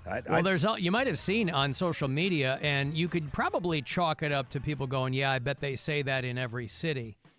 But a lot of these acts that come through, I mean, Foo Fighters, obviously Dave's from Warren, so there's a little thing there. But like the J. Cole show was just here. And when Usher and Chris Brown were here, they're like, man, Cleveland always shows up. There's comics who will come to that conclusion. Cleveland likes to have a good time. And yeah, maybe they're saying that in every stop on the tour. But I don't know. J. Cole was getting choked up the other night. And with respect, I didn't realize that guy was still such a draw. I didn't get that he was still such a big deal. But that's on me. Everybody's hitting me up now with the words that were first used the year they were born from that time traveler Merriam-Webster website. Alan, I'm 1985. Blow chunks and crack house were first used. Probably in conjunction with each other a lot. Blow chunks is a great one. That doesn't get used much anymore, but it's a fantastic way to say puke. I always liked the Technicolor yawn, and you never hear that anymore. I think that's probably pretty esoteric, but I heard it one or two times, and if nothing else, it's very 80s. But I always thought there was something a little bit elegant about that. It doesn't exactly roll off the tongue, but I just like the mental image of it. It's back there doing the Technicolor yawn. Alan, I'm 1975. I got ATM. Is that the Urban the Dictionary ATM or the automatic teller Wet machine? And sloppy. Yeah. ATM, like we all know and love, or the automatic teller machine? She got yakking with me in the kitchen. Our traffic lady. Yeah. Wet and sloppy. Did she say that to you? I was almost equally as like, getting some water, and she said, "Oh, I missed the party because there was somebody's getting married here, so they had a party." Oh yeah, I didn't know what this all that was. There was like bagels and photos in frames, and yeah. That's what we do instead of work. Anyway, they had the bagels delivered, so there's still bagels in there, and they're on a plate and covered up. And so she's looking at the bagels, and she starts like, "Oh, these are the soft, the good bagels. These aren't they're still soft. They're still soft from this morning. New York water, maybe? Soft bagels." And I just, every time like soft and bagel and consistency, like sounding things came out of her mouth, I was more and more uncomfortable. Wet and sloppy. I was like, no, thank you. Oh, did you help yourself yet? No, I did not. I don't eat leftovers at the radio station. Nope, I don't. Yeah, no. And I was like, well, you enjoy. Oh, I will. They're soft. Now, did she dip into the cream cheese? She was in the fridge looking. I heard her say something about strawberry. There was a lot of it in there. Yeah, when yeah. the bagels come, they don't come sans cream cheese. So there were a whole bunch of those in there. The bagels weren't the only thing coming in that kitchen. It sounded sort of weird. Kind of. Well, listen, some people are very, for somebody like me, food is merely fuel. Sure. But so I do envy people for whom it's a whole experience. Food is very much supposed to be a sensory experience.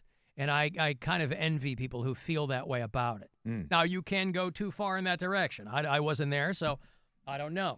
Yeah, listen. But, it's a communal thing. It's a sensory thing. And some people, she was trying to bring you into her. I consider myself to be a foodie. I just, leftover work bagels don't necessarily get the blood flowing, if you know what I'm talking about. Not strawberry cream cheese? No. Jess, since Jess just found out where our kitchen was last week, did you find yourself in there again, checking out the bagels? No. The last time I was there was on Friday when I got a Band-Aid. Yep. The very first time she goes to the kitchen and it's for a Band-Aid. That's very Jess of you. The best part was stopping here first. Do either of you guys have Band-Aids?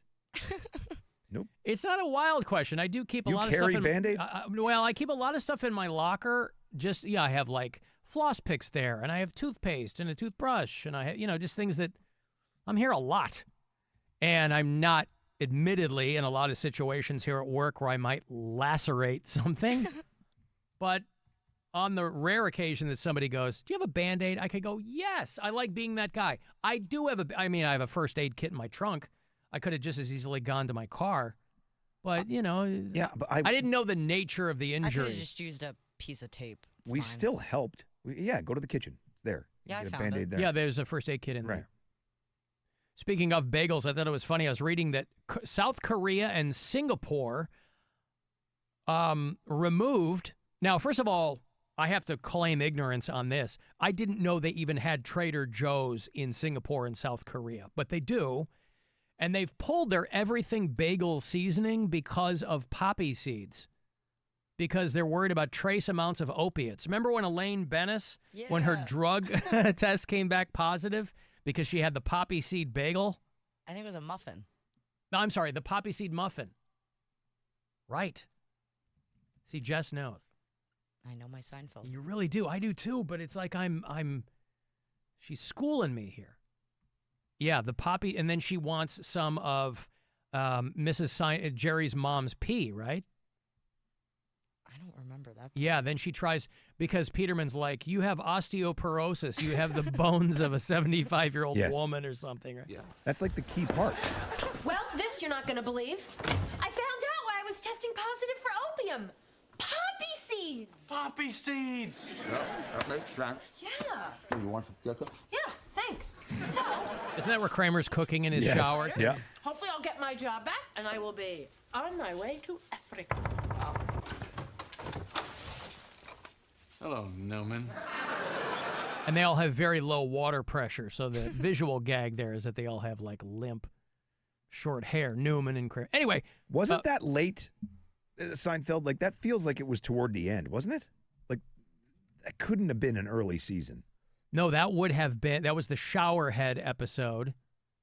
It was season 7. Okay, so they would have 2 more seasons left. Yep, that was towards the end of season 7. Kramer with the flat hair. Yeah.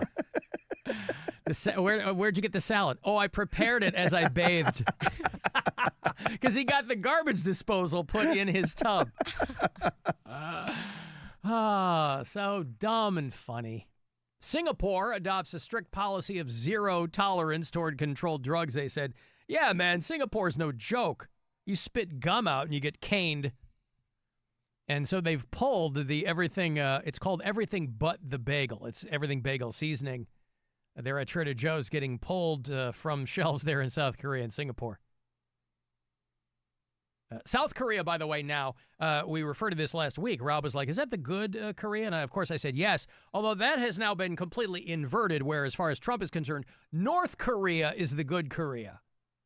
Because his butt buddy Kim Jong-un over there, right? He thinks he's a great guy, wants to dial it back on the partnership with South Korea, really wants to put his chips with the dictators. But South Korea and Singapore pulling out that bagel seasoning. Ooh, I got this trip here, Rob. I don't know what kind of bagels they've got in Vegas. Anybody you ever meet from New York will swear to you up and down and sideways that the bagels are better because of the New York water. That's what they say. And then you go, you roll your eyes until you go to New York and start eating bagels, and you're like, this is the greatest thing I've ever had in my life. Yeah, it's not even close. Not even close. I mean, even as close as Connecticut and Massachusetts, Rhode Island, as close as all of them are, the bagels suck in comparison. It really is something in the water. There's like bagel places around the country that famously have like New York water shipped to them. Yeah. So they can replicate that. Yeah, it's no you joke. You can't. There is something. That was one thing, man. I traveled a ton for work. I've eaten bagels all over the place. It really is nothing like a New York bagel. So good. You don't have to. People are like, oh, get it toasted. No. The key to a perfect New York bagel needs nothing. Nothing. And by the way, I will trade you, okay? Hot take. You're right in the bagels. New York pizza, you can huff my hole. Oh, Jesus Christ. I'll say it. I've said it before. I'll say it again. Sorry. You're crazy. I don't need a cookie sheet of dough.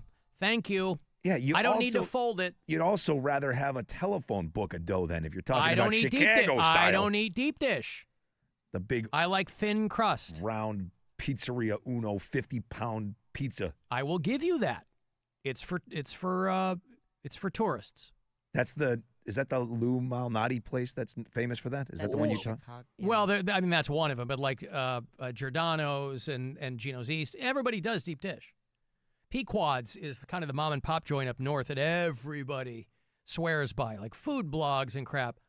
I don't eat deep dish. But that New York pizza, I don't need a parasail of cheese. Anyway, Vegas, want to go? $1,000 in your grubby little mitts. You and a friend jetting off, fly out, put you up for our iHeartRadio Music Festival, which begins 1 month from tomorrow out there at the T-Mobile Arena.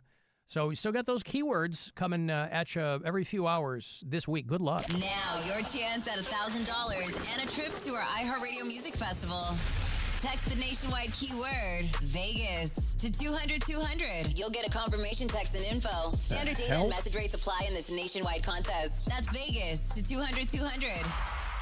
That doesn't sound right. Cannot be the one that I was supposed to play, but again, I don't get the information from anyone. No, the keyword's the keyword, so that's right. It's just the wrong keyword. That was not the. It was the wrong clip. Rock version. That's the rock version.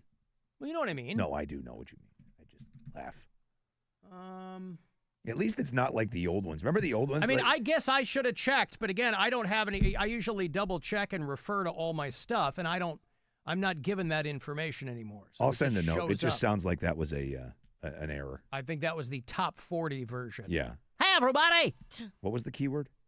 Music. Music. Musical guest. Just remember the old days. If that's correct. I mean, the old days what? When you would the keywords that used to come out, that the woman that always sounded the exact same with every single one she read. Oh, I don't know if I remember Text that one. Music. That's music. I don't remember that one. Oh, so bad. I don't remember that.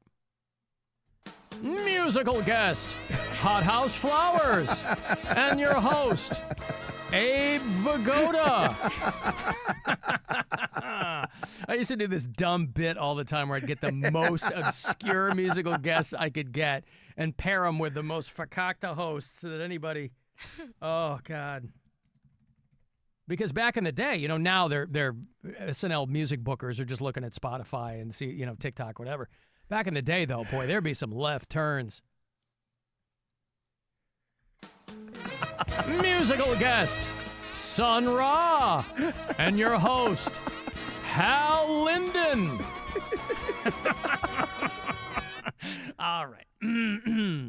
Kaja Gugu. Kaja Gugu. Musical guest, Kaja Gugu. And your host, the lawyer from Jurassic Park, who gets eaten on the crapper. Yeah. Anyway. It's a bit of fun. I love that. I've got Brian. All right. More Brian. Yeah, good. Now, again, doesn't nail the lyrics, but you'll know the song. That's kind of the trade-off with him. Sometimes he's dead on. You never know what he's going to give you.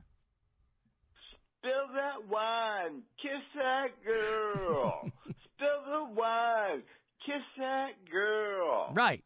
I mean, close. Not the lyrics. No. But again, that was a very psychedelic era. You know, we were talking about the Lilliputian mushrooms before. When Eric Burden and Ward did Spill the Wine, nobody knew what the hell they were talking about.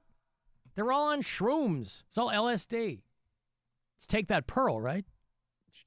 Yeah. Take That Pearl, yeah. Take the Pearl. It's not Kiss That Girl. No. At least you know what Brian's got on the brain. I think first and foremost, he's a romantic. Spill that wine, kiss that girl. Spill the wine, kiss that girl. Take that pearl. Again, I don't know what that means, but I think that's what he says. It's a great band, man. Eric Burden. Yeah. War. You know the song Magic Mountain from them? Yeah. That's my favorite. That's the bop. If you're ever going to play some War. Was it the Low Animals Rider that and he came from? Yeah. Yeah. But he didn't do Low Rider. He was gone when Low Rider hit, right? Yes. Yeah. But I'm saying if you're going to pull a War song. Magic Mountain? Magic Mountain's my favorite. I love that song. If you're going to climb.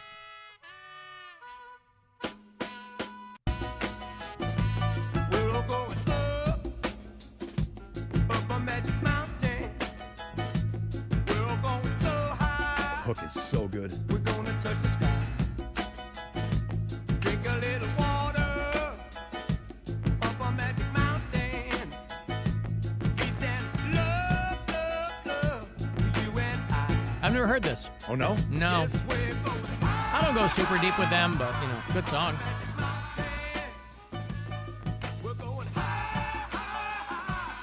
You know, this is the B-side to Spill the Wine. Yeah. Yeah.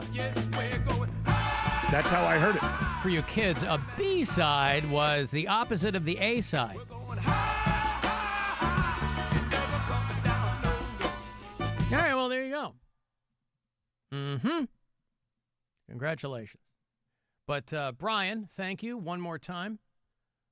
He doesn't always nail the lyrics, but he nails the vibe. Really gets inside of you and does his thing. Musical guest, Philip Glass. And your host, Jill Eikenberry. Remember her? L.A. Law. Oh, man. Love the old SNL goofy. Oh, it's so good. Musical guest, the new Leviathan Oriental Foxtrot Orchestra. And your host, Corbin Burnson. Same show. That's cheap. It works. It works. It works. Sha-na-na. Who was at Woodstock? And your host, Kate Jackson. Charlie's Angels. I got to take a break. 35192. Want to text? You can watch on our YouTube channel, and we'll be back. The Alan Cox Show. 100.7 WMMS. The most talked about music festival on the planet is coming back to Las Vegas. And you can win your way to be there. Our iHeartRadio Music Festival. Presented by Capital One. September 18th and 19th at T-Mobile Arena. 16 artists, 2 nights, 1 stage. Never seen before artist collaborations and once-in-a-lifetime moments you'll never see again. Muse. Weezer.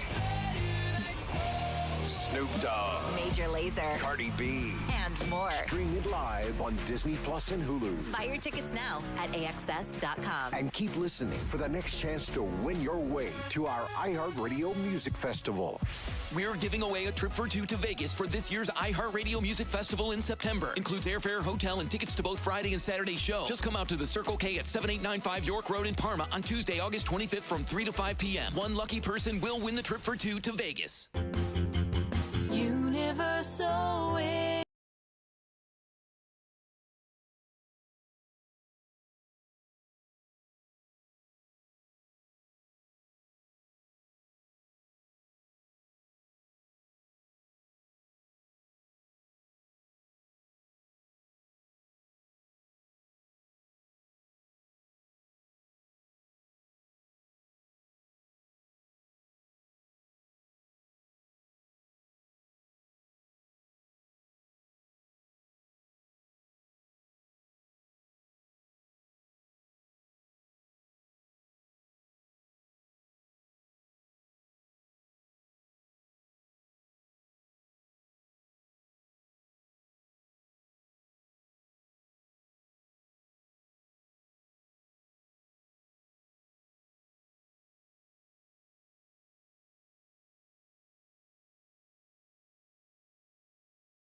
the Jennings Freeway south before Spring Hinckley. The accident's cleared in the construction zone 90 west after Hilliard Boulevard. No longer tying up traffic. Jackie Roberts from the Total Traffic Center. This report is sponsored by NJM Insurance. If you dread dealing with your insurance more than you dread build-it-yourself furniture, with extremely vague instructions. What are these? Hieroglyphics? Then you might have Insuranoia. You should have NJM Insurance. They go to great lengths to do what's best for their policyholders. Buzzard Radio is WMMS Cleveland, an iHeart radio station. Guaranteed human. Call the Alan Cox Show. I want to listen too. What's radio again? 216-578-1007 or 1-800-348-1007.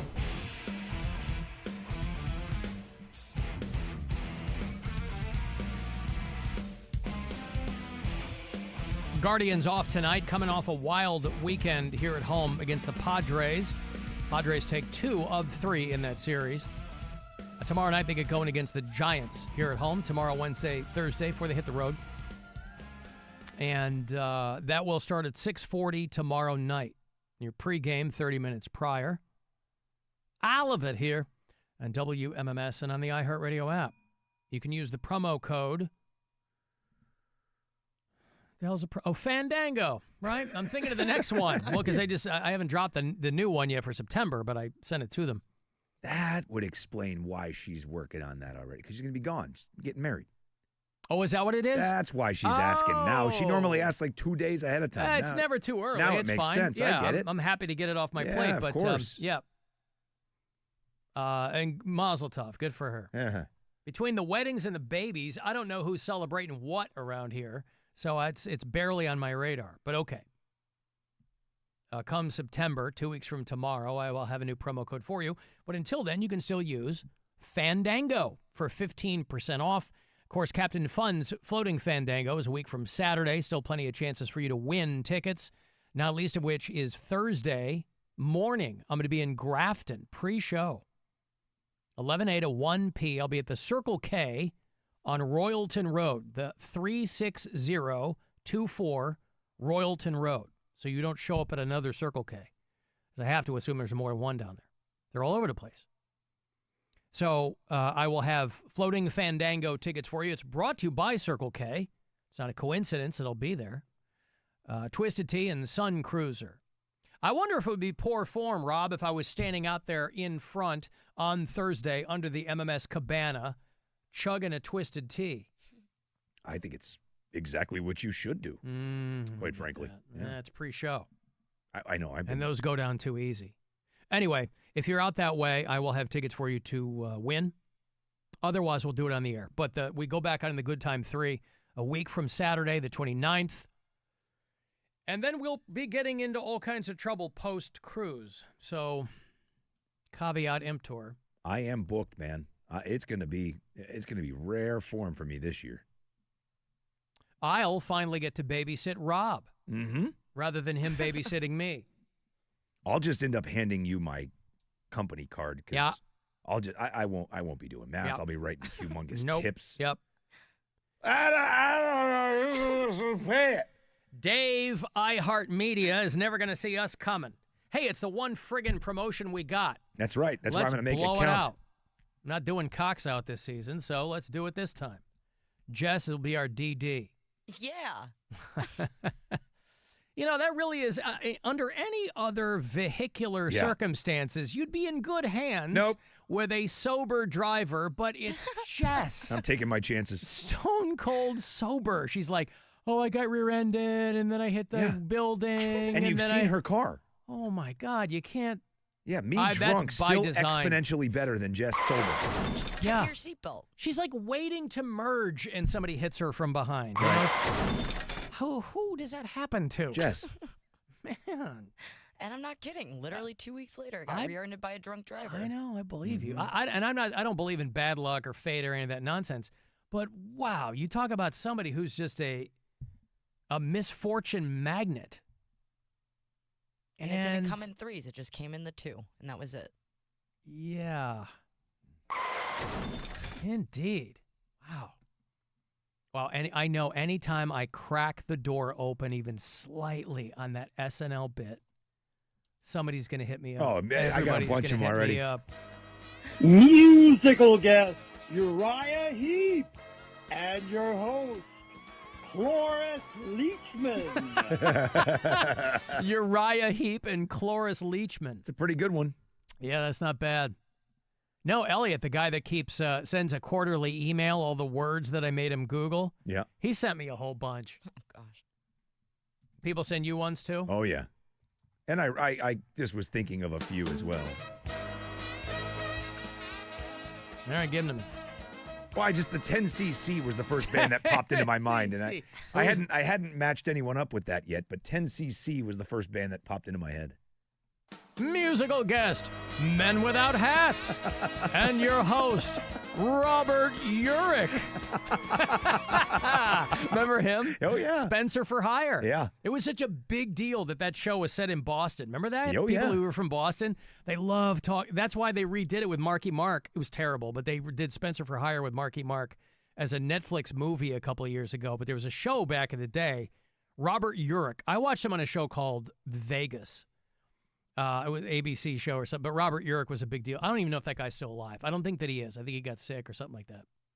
Again, I don't want to prematurely kill him because I have a habit of doing that. Hey, for us, it was called Spencer for Hire. Spencer for Hire. Yeah, he died in 2002. He was from Toronto, Ohio. Wow. That's right on the Ohio. It's right on the West Virginia border. Never even heard of Toronto, Ohio. Anyway, Robert Urich. It was a big deal back in the day. Robert Urich.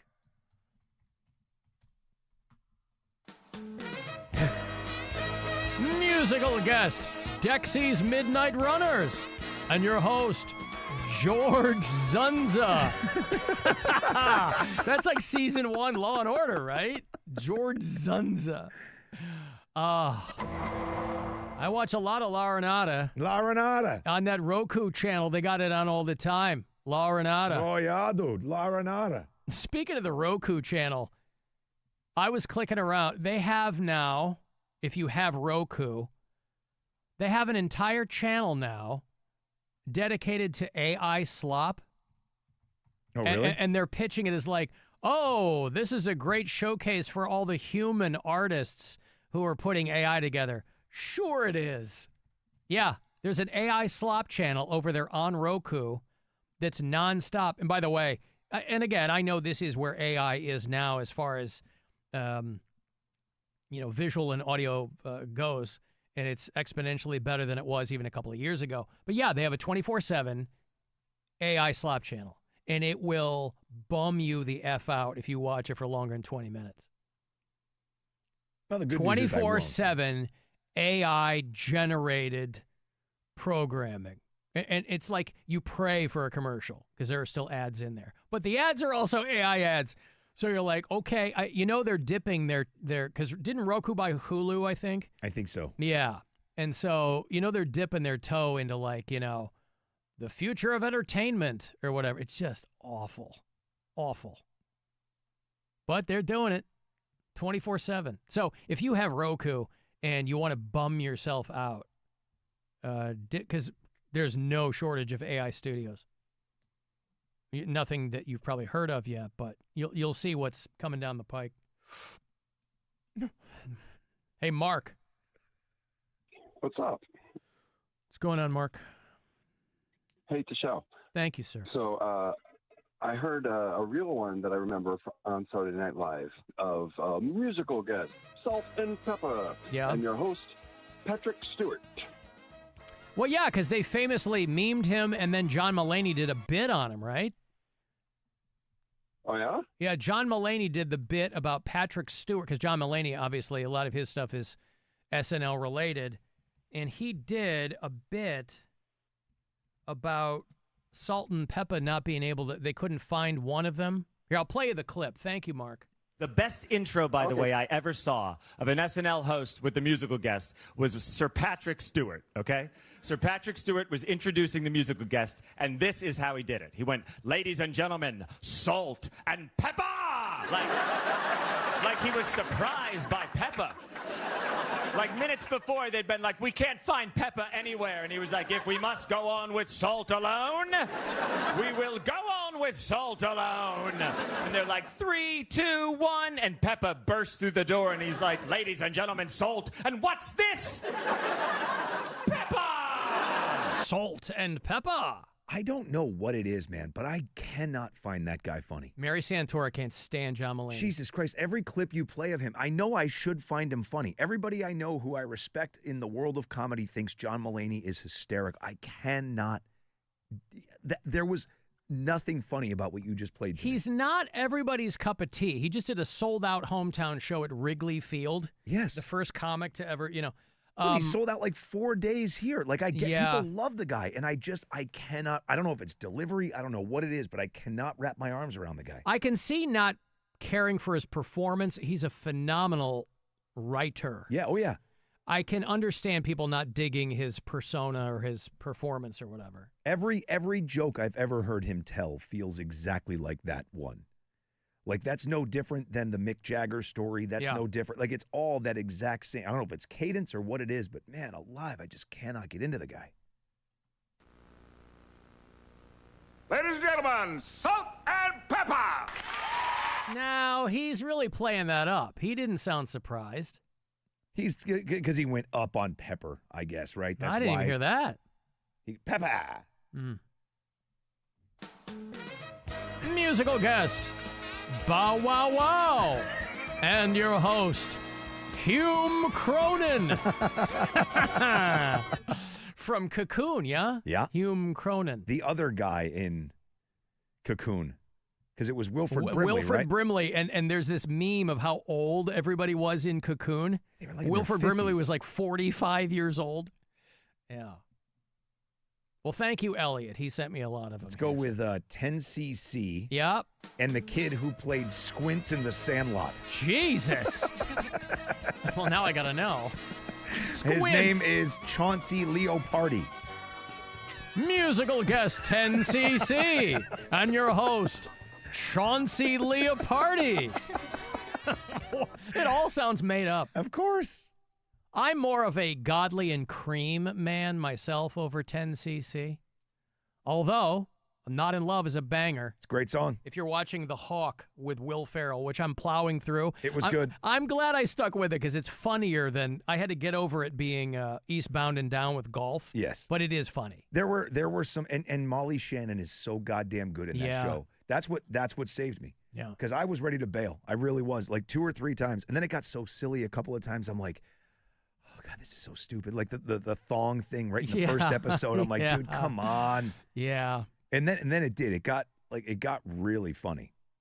But it's Will Ferrell does the Will Ferrell stuff. He's going to overact. He's gonna, but it's, yeah. I liked it. Musical guest, Teenage Fan Club, and your host, Dabney Coleman. Teenage Fan Club. How about Teenage Fan Hell Club? Yeah. Yeah.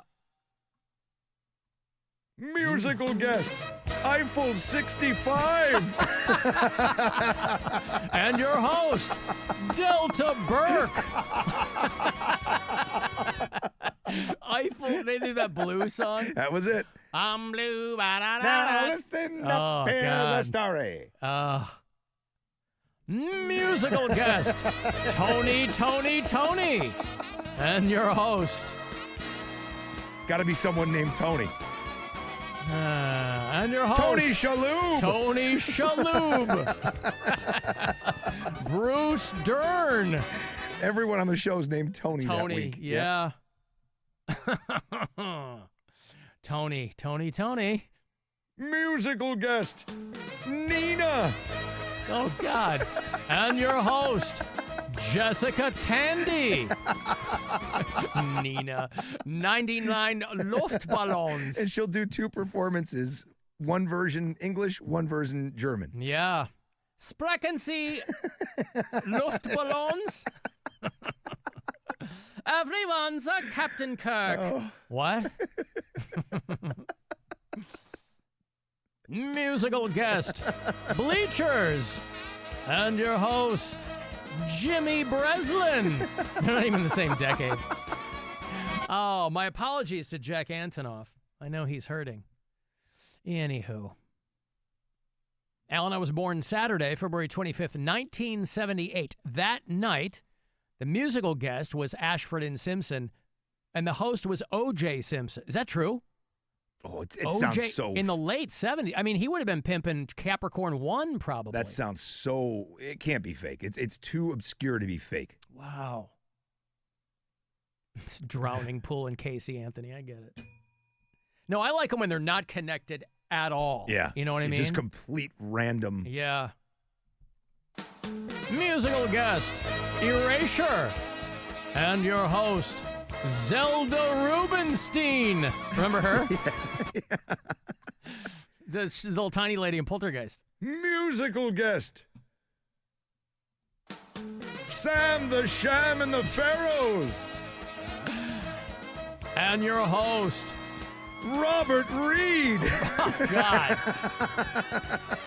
Robert Reed. Florence Henderson. Have to dig him up. Yeah. Musical guest, The Refreshments. And your host, Eve Plum. Oh, boy. Oh, boy. Lips, Inc. and Willie Ames. All right. Alan, would those parking garage lesbians be on Captain Fun's floating fandango? No, because Jess didn't ask any questions. Yeah, we have no idea. We don't know the who. We know the what. We don't know the why. We know the how. Sorta. Yeah. Well, if I catch them again, I'll invite them.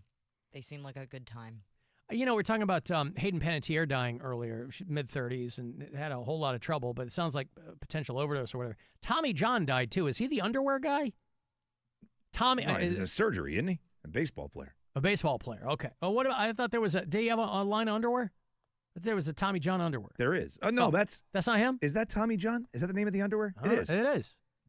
Isn't Tommy John the baseball player? I think that's... Yeah, he was a southpaw. We just had left-handers day. Tommy John... Yeah. Okay. Yeah, he was a pitcher for the Yankees. Okay. And I think... Dodgers. Dodgers, too, right? Yeah, Dodgers and Yankees, yep.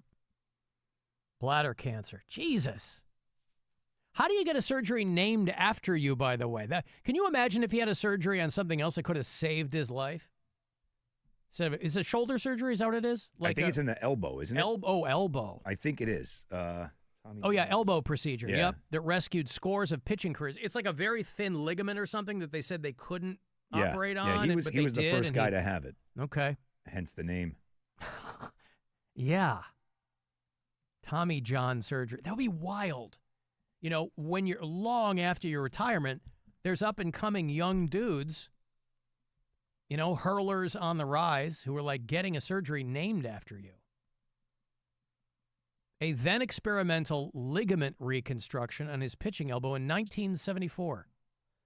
They used a tendon from his wrist to replace a shredded elbow ligament. Yeah. I wonder what's going to get me. I'm not a pitcher. I wonder what's going to get me. Like, I've got my annual checkup next week, and I always feel like a dope. Like, I go in 1 week for blood work, and then I come back the next week and meet with my guy, and we go over the blood work. So blood work's tomorrow morning, and then next week I meet with my guy for my annual checkup. And every year he asks me a bunch of questions. I go, I'm fine. And then he sends me the stuff in my chart. Everything's fine. I go, okay. Well, one of these years I'm going to go in there. And he's going to be like, woof, we got a whole bunch of stuff. Would you want it all at once, or you want it to trickle out? Something's going to get you. You know what I mean? Yeah. I don't want it to be something I use a lot. I don't want it to be my joint or my throat. So it's like, you know, if he's, you have finger cancer. Okay, I can get by with 9. I mean, Tommy John, experimental surgery. Maybe that's what you got to hope for. Would they have named it after him? Now, it doesn't seem like a procedure that would have a high attrition rate. But no, like if he had died, you know, people die from complications all the time. I can't imagine you would probably die from an elbow surgery, but I don't know, sepsis or, you know, people die from things all the time. And he was still a young man. I mean, he was like 30. It's that old Dennis Leary bit. Poor Lou Gehrig died of Lou Gehrig's disease. How do you not see that one coming? Yeah, if only he had known. Now, Tommy John never made it into the Hall of Fame. But the surgery now is very common. Oh, yeah. Right? Shohei Ohtani and Verlander have had it. My buddy had it, yeah. Did he really? Yeah, my buddy that pitched in the majors forever had it, yeah. Came back and pitched after it. He had Thomas Jonathan surgery. He did. Wow. Well, I guess had it has to be. thoracic outlet syndrome as well. Came back and pitched again. TOS? Yeah. TOS. Toss. Terms of service? What us novices call it. Yeah. Wow. Well, I guess there are, who knows what experimental surgeries exist now. You got to hope to be the first person to get it. He's laying there. They're like, hey, what's this called? We don't have a name for it yet. If I survive, will you name it after me? That seems silly. Yeah. Would you do it, though? Do we have to? Would you call it Tommy John surgery? I don't know how much longer I'm going to be around. But now that makes me wonder, is he involved in the underpants company? I don't know. You got to have a plan post-career, post-professional playing. You would think if he lent his name to something. Lent his name to something? Lent his name to something. It would be for the surgery and not like he'd have an elbow brace or something that was Tommy John branded. But like balls supporting underwear seems like a different path. Yeah, but his for whole Tommy career John. was centered on balls. Because he was a pitcher. Yeah. The old split finger down in the shorts. Bladder cancer. Come on. Poor Tommy John. Anyway, R.I.P. Tommy John. Rip. The surgery still continues for those in need. Now, we got to go. Thanks, guys, for hanging out. All right. We will reconvene with you tomorrow around 2 o'clock. Rob, where can people hit you up? WMMS Rob on Instagram. Jess? WMMS, just Jess. All right. I'm Alan Cox Show on your socials. TikTok, Instagram, Facebook, Cameo, wherever else. Threads. I like Threads. Screwing around, there's nobody over there, but it's still fun. Screw around. Toss off some one-liners, Rob. You know, a couple toss of off. Chair! All right, no Guardians tonight, so you're going to get Stacey next, I think, yeah? Yep. And then they will return here at home tomorrow night against the Giants. This program is available wherever you get podcasts, provided that you do. If you use the iHeartRadio app, you can leave messages for us with the red talkback button. Otherwise, email me for anything, alan@alancockshow.com. If you need stickers or whatever, happy to send those out. You can watch this and past episodes on our YouTube channel. And that's it. Oh, after hours line. Some people prefer to leave voicemail. Certainly do that. 216-986-8903. Thanks, guys, for hanging out. We'll see you in hell. Just before we go, I'm going to go to the bathroom for a bit. Not to cry about you leaving, but just to take a huge dump. So if you hear any crying from the bathroom, not about you. It's the dump. Be careful of what you say. Be careful in every way. Be careful of what you do. Big Brother is watching you. Be circumspect and discreet. Stay light on your mental feet. One slip and you know you're through. Big Brother is watching you. Conform with all directives. Remember, obedience pays. And when you watch that TV screen, remember it works both ways.